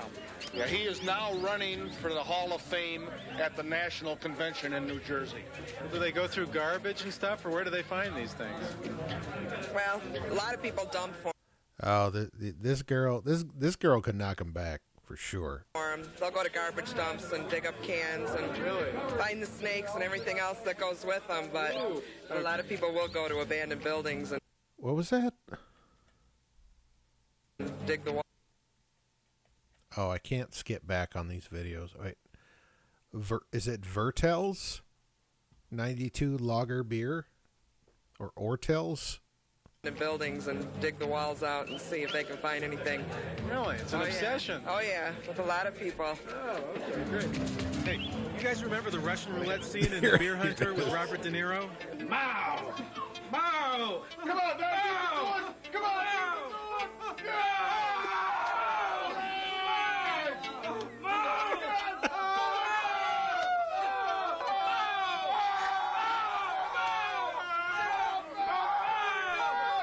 Beer can collectors out. I love that he got everybody involved in that shit, and the kids in the back are just like, okay, they don't even get it. There, how do they get in touch? If you want any information about beer can collecting or Breweryana, call 708-665-0747. You look happy. I am happy. I'm a beer can collector. Yeah, that was from Ben Hollis's Substack page. And he occasionally uploads like videos.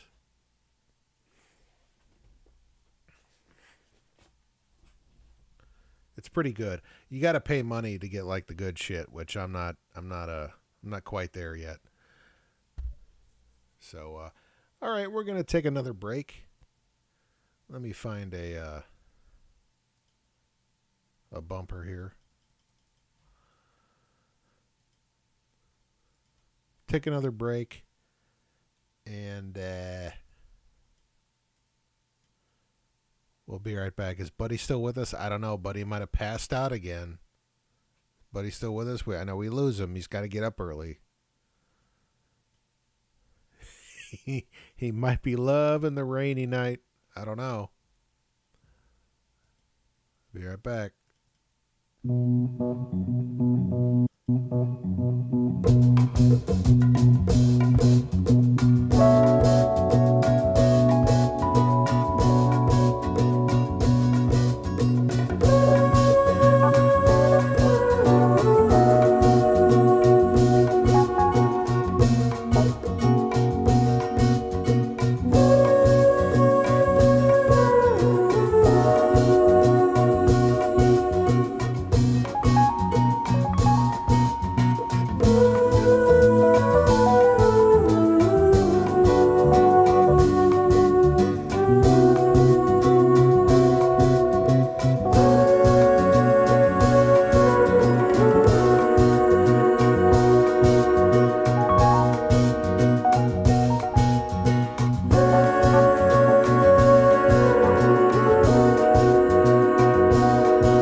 Yeah, I think Buddy's passed out. That's okay, though.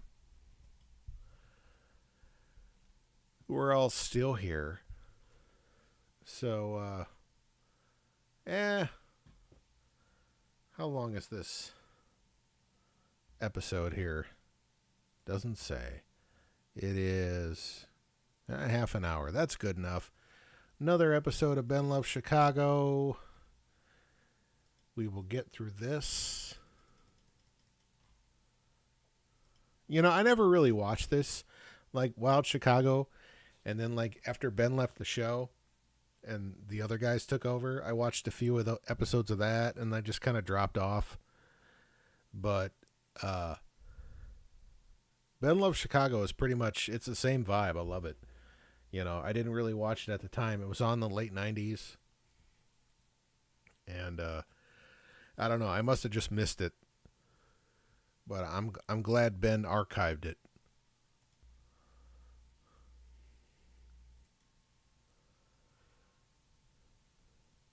You know, yeah, sure. Okay, this is 96. All right.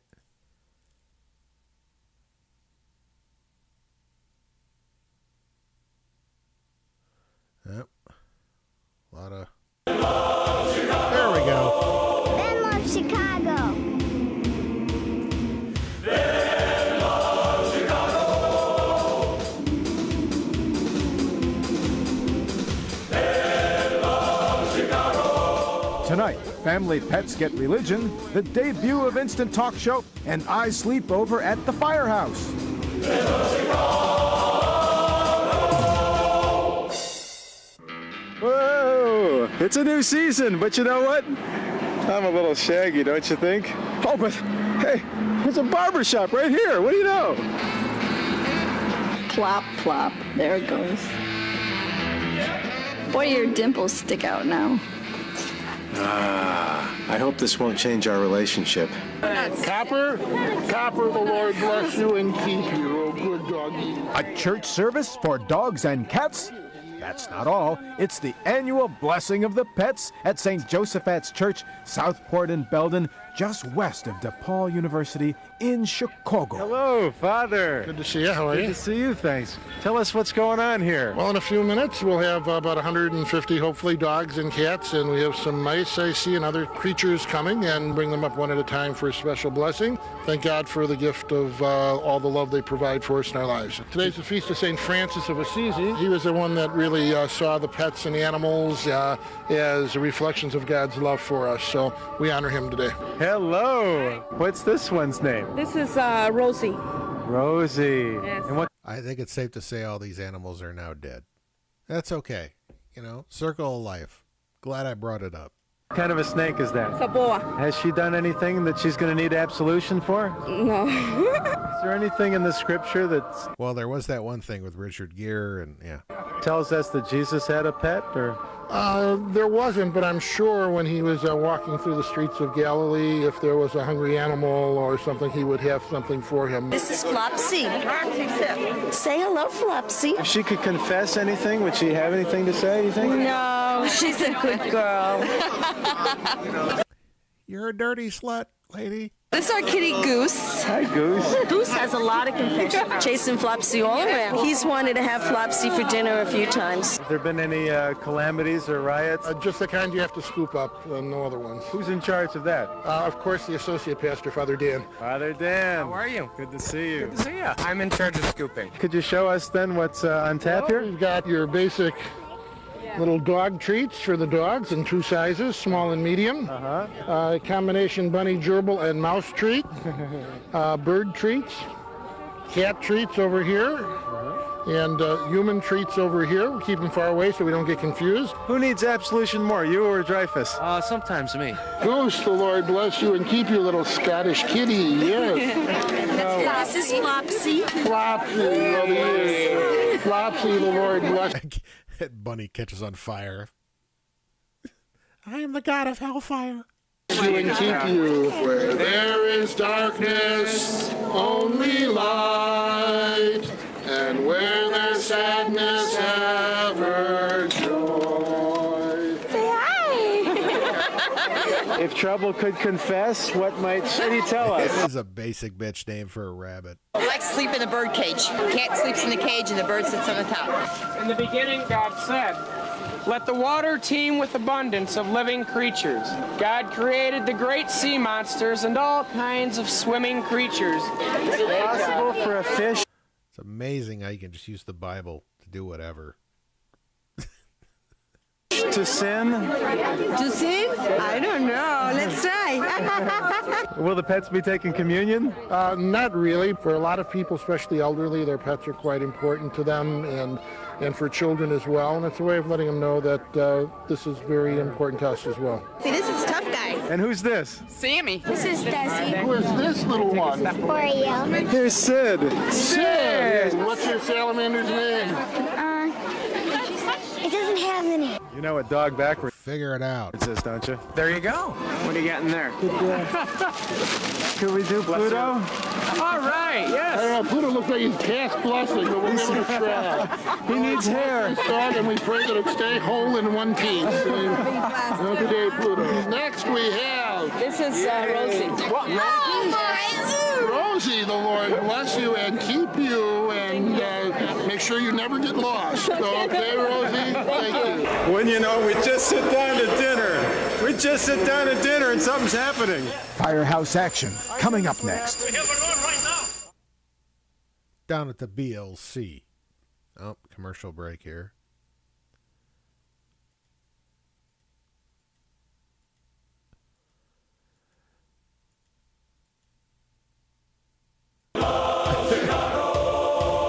Can you guess where I'm about to sleep over? Oh, yeah. Yes, you've seen them on the big screen and out on the street. But how much do you know about what really goes on in the place they call home 3 nights a week? Welcome to Engine 124 on North Kedzie, near Montrose.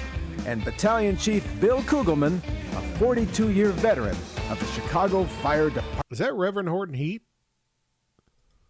Guys, this is Ben Hollis. The music? Hi, everybody. Nice to see you all. Are you sleeping up there tonight? Yeah. Who are you? Lieutenant Grant. Oh, great. I got my hands full, as you can see. Is it dinner time? They're almost ready to set the table. What's your favorite meal here? Spaghetti. See that? That's how you don't make spaghetti. Sure. Good. Are you the chef? Today I am. Want to take a look at the ambulance? Yeah, sure. You're the ambulance man. I'm the paramedic in charge. My name is Rich Vale. You been inside one of these people? No, never. This is where we do Imagine the stories these fucking guys have. all our treatments. Burns and gunshots, heart attacks, stabbings, major accidents. Oh. Anything critical. The burnt.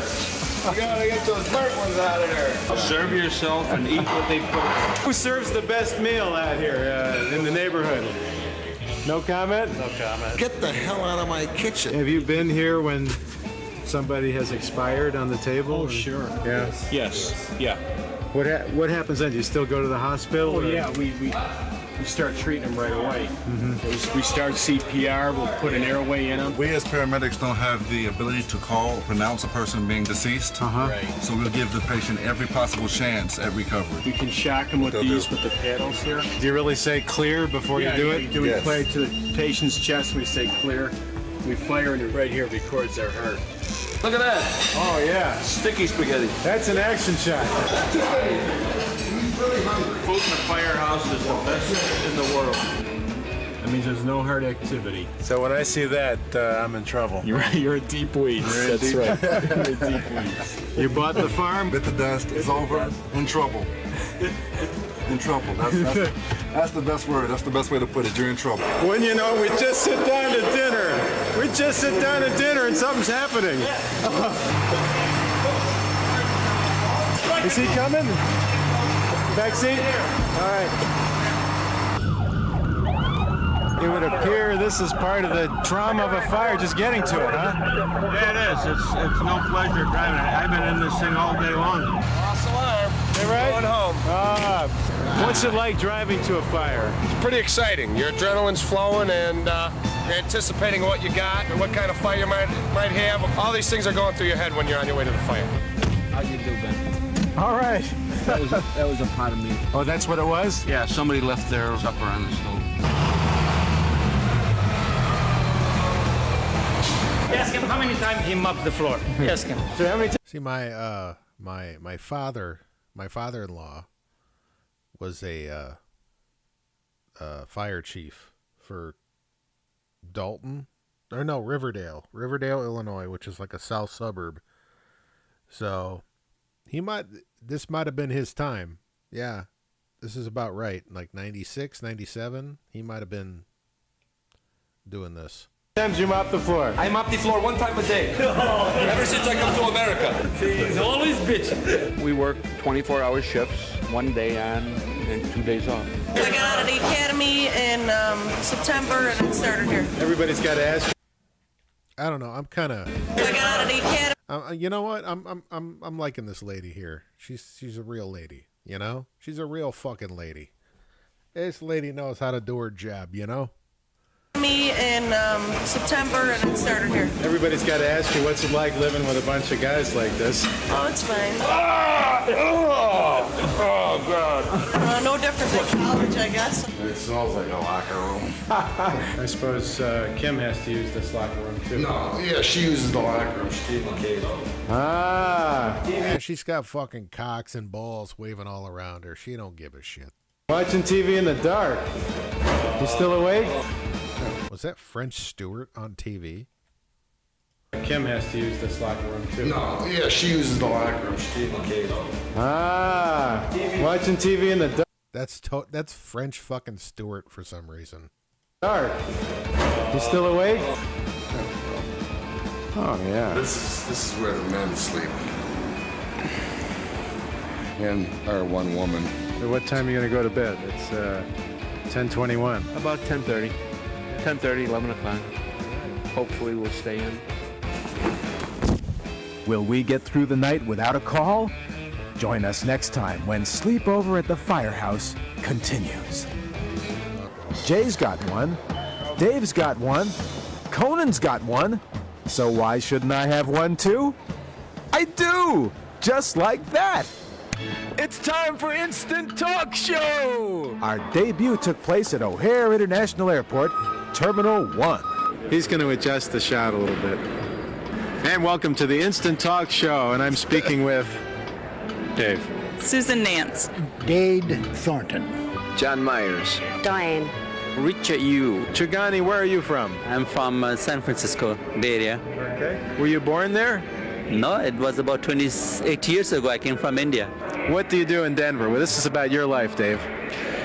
Well, I work in computers. What do you do exactly for computers? I break them. What do you do? Well, I'm a writer, and I specialize in sport fishing. I'm a social worker. I'm a tourist. And some of the publications you've been in? Oh, Southern Boating, Tournament Digest, Field and Stream, Yachting, all kinds of them. I've written over I've heard of Field and Stream. That's about it. 1,000 articles. I live in Malaysia, Kuala Lumpur. City of Kuala Lumpur. Okay. Mm-hmm. What's your business out there? I'm an engineer. And how much for this baby? Is it okay to call you a Kiwi? Yes, most definitely. What is New Zealand famous for, in case our viewers aren't familiar with your land? Sheep. We have 30 million sheep. Well, when you were in India and you thought about the United States, what were some of the ideas or visions that you had about the place? What attracted you? Movies. Was it? Yeah? Oh, what movies made an impact on you? The Bullet. Bullet? Yeah, with Steve McQueen? Yeah. What brought you to Chicago today? I'm passing through on my way to London. What are you going to do there? I'm going to teach and I'm going to minister the gospel. Oh, very interesting. Now, did you get into the ministry work right away out of high school, or how did it work for you? Actually, during high school, I was a coke addict. What? All right. Well, no. I want to hear this story. I was in Washington, D.C. when my life was turned around by Jesus. My parents came from China, so, they don't have much when they arrived. I figured, I want to hear a story about somebody who turned to Jesus and then became a coke addict. That's what I want to hear. Life in Malaysia, so you don't have a comfortable life. I see. So you live with what you have. So did you have lots of brothers and sisters? Yes, I have many. How many? I have 6 brothers and 4 sisters. Damn. When you say family, who's involved there? My wife and 6 children. Reel them off for us. Okay, this Man, these people fuck. easy. Chin Tong, Chin Sing, Chin Yi, Chin Chi, Chin Kong, Chin Seng, John, Kevin, Chastity, Christy, Charity, and Nathan. Chin Yok, Chin Q, Chin Ang, Chin Siu. And you're Ching Richard? I'm Chin Leong. When was your last appearance on a talk show? This would have been the last appearance. Well, I've been in the States for 2 months. I'm just going to Canada for a month. Then I come back to the States, fly out in January, and then I'm off to England for a week, then Israel for 2 months, and then back to England again.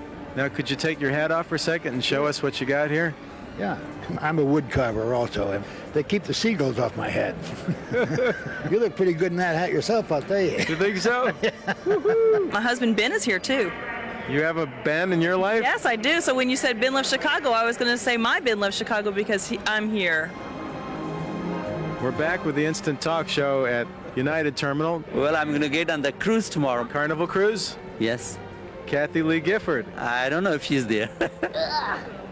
We're cooking now, aren't we? We're cooking, yeah. Now, are you aware that Chicago is home of the Moody Bible Institute? Of course. Were we rolling on that? I'm sorry. You got friends all over these places? No, not at all. You just show up and see what happens? Yep. How'd you like Cleveland, by the way? Oh, it's interesting. You know, I have seen snow, and I have been to a few places. Rock and Roll Hall of Fame? Yeah, no, we didn't go downtown. You were going to ask me a poignant question or two, weren't you? What do you think of Michael Jordan?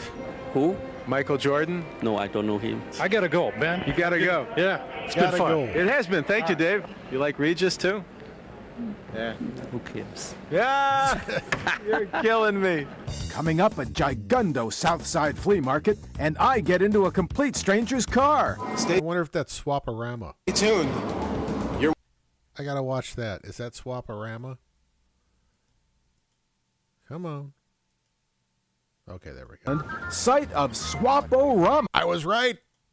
Chicago's biggest permanent flea market, where the hustling spirit of old Maxwell Street lives on today. Hey!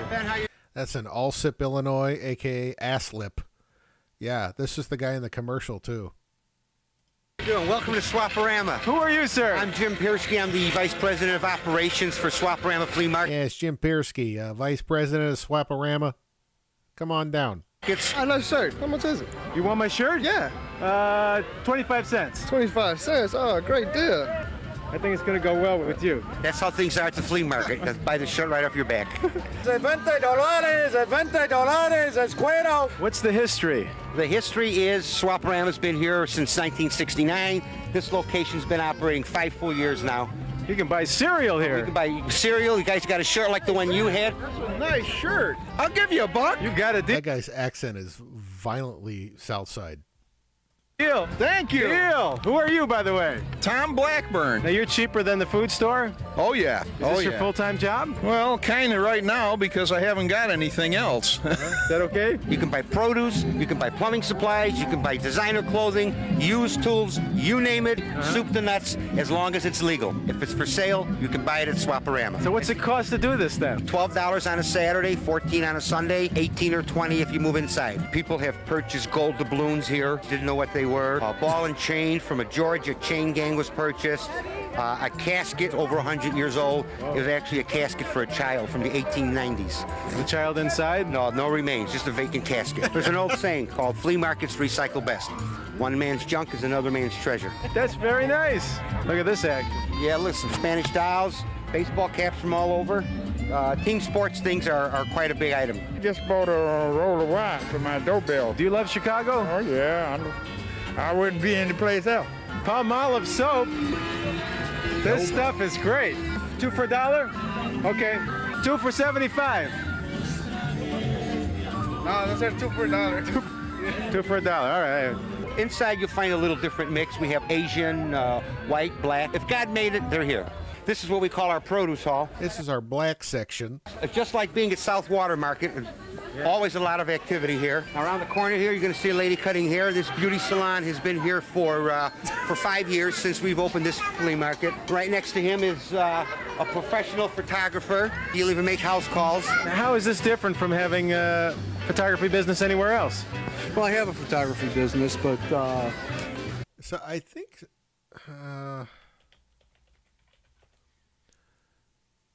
yeah, Swaparama is still... Yeah, it's still going. Yeah, there's their website. Yeah. So they got Melrose Park, Ashland Avenue in the city, Tri-State, and Alsip. That's the one I know. They got one in Florida. That's crazy. Become a vendor. Yeah, so they're still doing it, man. Swaparama. Used to have commercials on TV. This is just more or less just to give everybody a chance to get a picture at a reasonable price. You're a great guy. Thanks. How many square feet in here? This building is 110,000 square feet, and it sits on 15 acres of property. Want to buy some razor blades? What? The shirt. Can I buy your shirt? About a quarter, man. Well, like wife Swaparama. There, I remember the commercial. Let me see if I can find it, because I want to say that guy's wife is like totally like Eastern European too. Wait, Swaparama. Oh man, there's a bunch of YouTube videos on Swaparama. Like Swaparama commercial.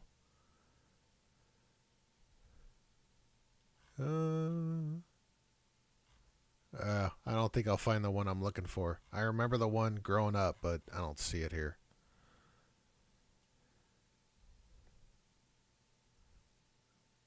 Wait. Special announcement. Pizza Cabaret is now open at Grand Prix Racerama. Pizza Cabaret offers a It's Racerama. Never mind. Wait, I gotta see this though. watering menu. Homemade spaghetti with your favorite sauce. Holy shit, that's a fuckload of noodles. Sandwiches piled so high it takes both hands to hold. Thick, juicy, man-sized burgers cooked to order. Chicken wings and barbecued ribs that melt in your mouth. Pizza Cabaret's mouth-watering, delicious pizza, oozing with cheese. So thick you... What are those, leeches? ...need a knife and fork to eat it. And while you enjoy Pizza Cabaret's scrumptious food, feast your eyes on our exclusive stage show of animated musicals. Oh, God, apparently this one slipped under the radar of my Chuck E. Cheese knockoff show. Characters that sing and play for you. They're so real, so cute, you'll love them. Plus, blow your mind in our gigantic electronic arcade. Open 24 hours? Yeah, these guys are definitely there. Look at these guys fucking smoking a joint and playing Space Invaders. Living the life. With over 500 games. Experience go-kart racing no matter what age. Call Grand Prix Racer. That was back when they had they didn't have any like safety regulations on go-karts. They have the bumpers. No helmets, no nothing, no seatbelts. Racerama. Ask about special rates for birthday parties and special rates for groups and organizations. For great food, thrills, chills, fun, and excitement. Don't wait. Bring your family, bring your friends today to Pizza Cabaret. Yeah, and the fucking the animatronic band, they played like fucking like crazy fusion avant-garde jazz. Blew the fucking kids' minds, man. Melted their fucking faces. At Grand Prix Racerama on 441 just south of State Road 84, exit 12 on the Turnpike, Fort Lauderdale. All right. I don't know what that was, but it was awesome. You take a quarter for it? Quarter for the shirt? All right, yeah. Sure. All right, you got a deal. This I got from my old days on Wild Chicago, you know. You see, there's a different flavor. He keeps selling his shirts. From the inside to the outside. The inside seems to have more of a new merchandise flavor and services, where the outside has more secondhand and used merchandise. Can you give any business advice to people, tips or anything? Be at the market on both days for the weekend, Saturday and Sunday. Sometimes people come out looking on Saturday, they don't buy. They come back looking for you and your merchandise on Sunday, and if you're not here, you lose. Not too far around the corner is an attorney stand. This is kind of a new trend in flea markets where services are present. Jose started selling at the flea market, and because of here, he has been able to open... Man, there's so much shit there. Open up a store. Look at all those VCRs and car stereos. How much for a CD player? CD for $89, 30 for a portable CD. Yeah. I got $149 for a CD player radio. And where are you? Okay. You from, sir? India. Yeah, we get a lot of that. Hey, very good, very good. Tommy is our security guard. He's been here since we began operating this market. His mere girth alone indicates security. We always feel secure with Tommy here. You ever see any aliens from outer space come in here? No, but they look like it.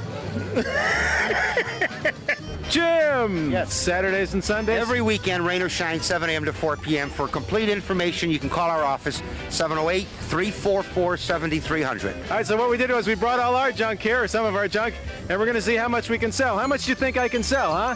We'll come back later in the show and we'll tell you. I love Chicago! You know, when I say I love Chicago, I mean for better or Oh, no, Jim's not going to, or Jim. Ben's not going to bust out the ovation again. for worse, warts and all, just the way you are. That's why I call this spontaneous outburst of affection Chicagoland as is. Who's going to be our guy? How you doing? Hey, I see He's dragging a big cable around. you on Channel 11 all the time. You're on 32 now, right? 50. Oh, 50. Would you give us a ride around the block? Sure, yeah. Okay, thanks. What's your name? Roy Seabury. All right, Roy. Who's this? Lorraine, I'm his wife. Oh, you guys are great.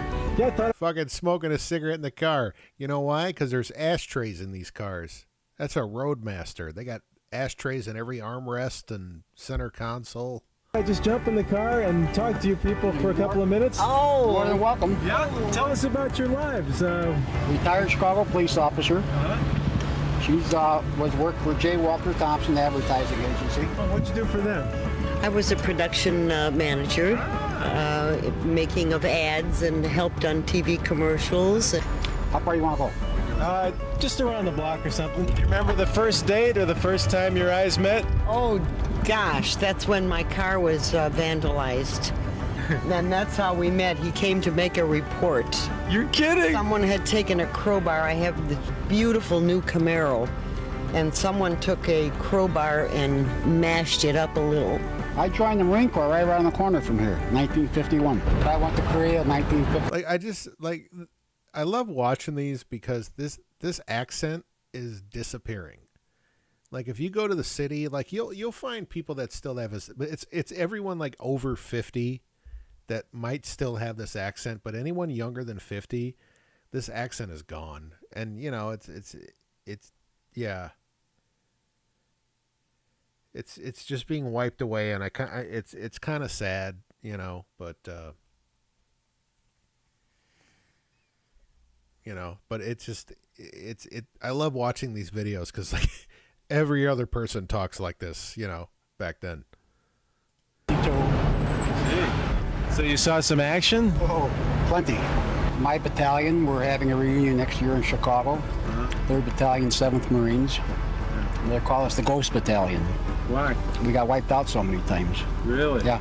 So they had to keep bringing new guys in? Yeah, when I went there was 430 in my replacement draft. 14 months later, there was 8 of us that went home. Yeah. That's all. And what was the most interesting thing that happened to you today besides this? Oh, boy. It's pizza. Bought a pizza. Went down to the lakefront and enjoyed the pizza. Now what's on tap tonight for you guys? Stay home. Yeah. Stay home and watch. And that car is like a fucking living room. That's a Roadmaster, man. You could literally, you could live in that car. TV. Oh, are you back on Channel 11? Channel 50. Oh, Channel 50. Yeah. What's the show called? Ben Loves Chicago. Oh, yeah.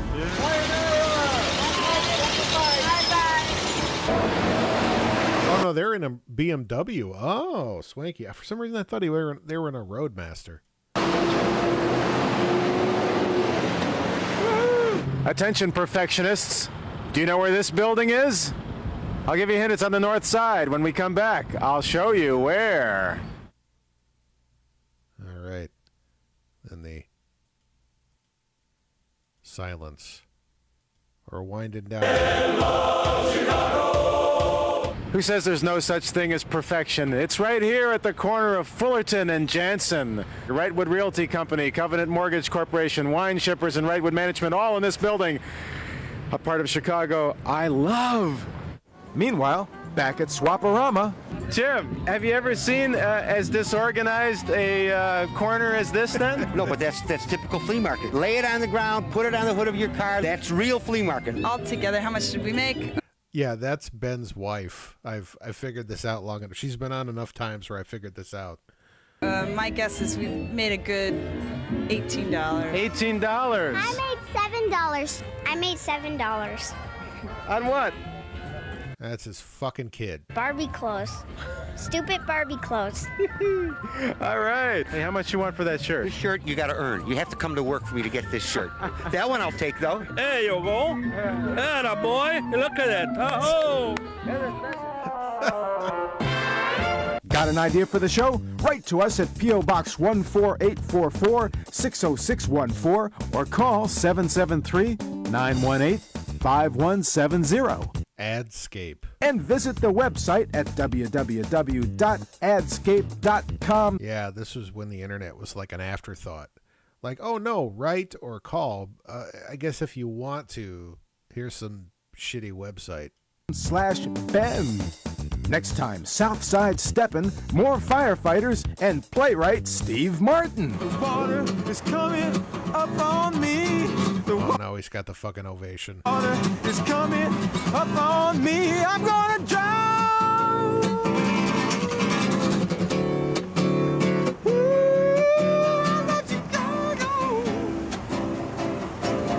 Yeah, I kind of want to see the Southside Steppers too. I hope that's on here. Chicago.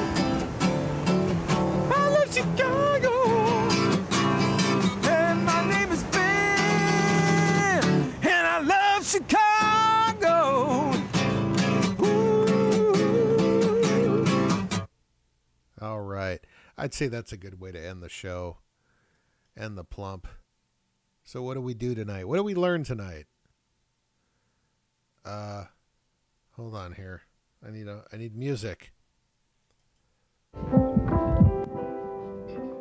right, we got sexy, we got homeless, we got dirty, we got German, we got Southside.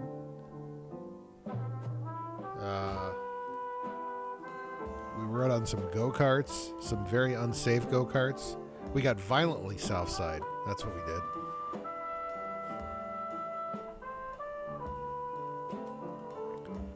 Yeah, we had Goldie Hawn. Yeah.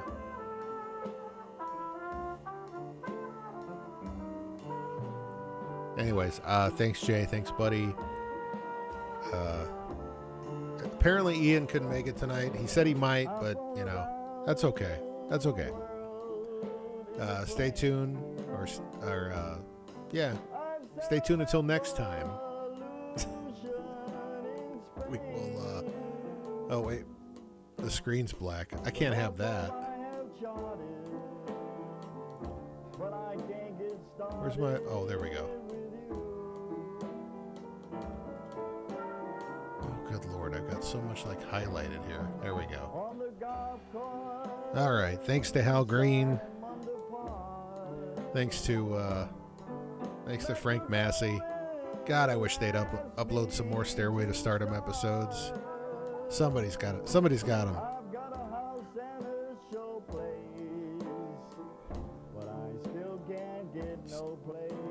With you. Until next time, guys.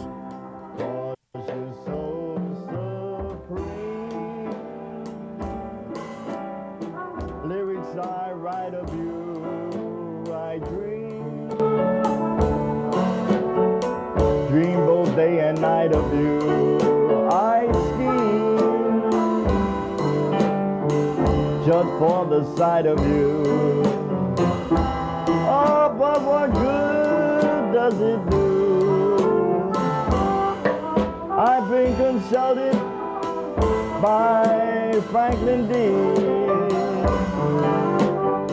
Ghetto Cowboys asked me to teach, but still I'm broken hearted. Hal Green just farted. Because I can't get started with you.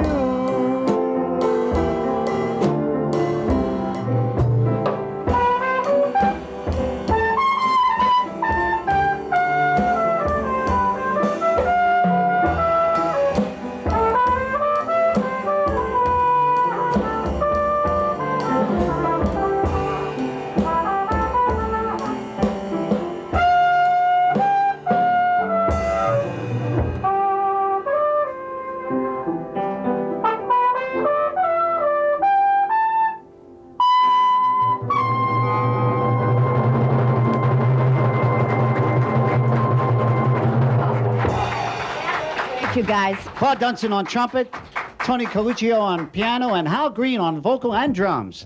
This asshole fucked these words up, man. I mean, he's got words that he don't even need.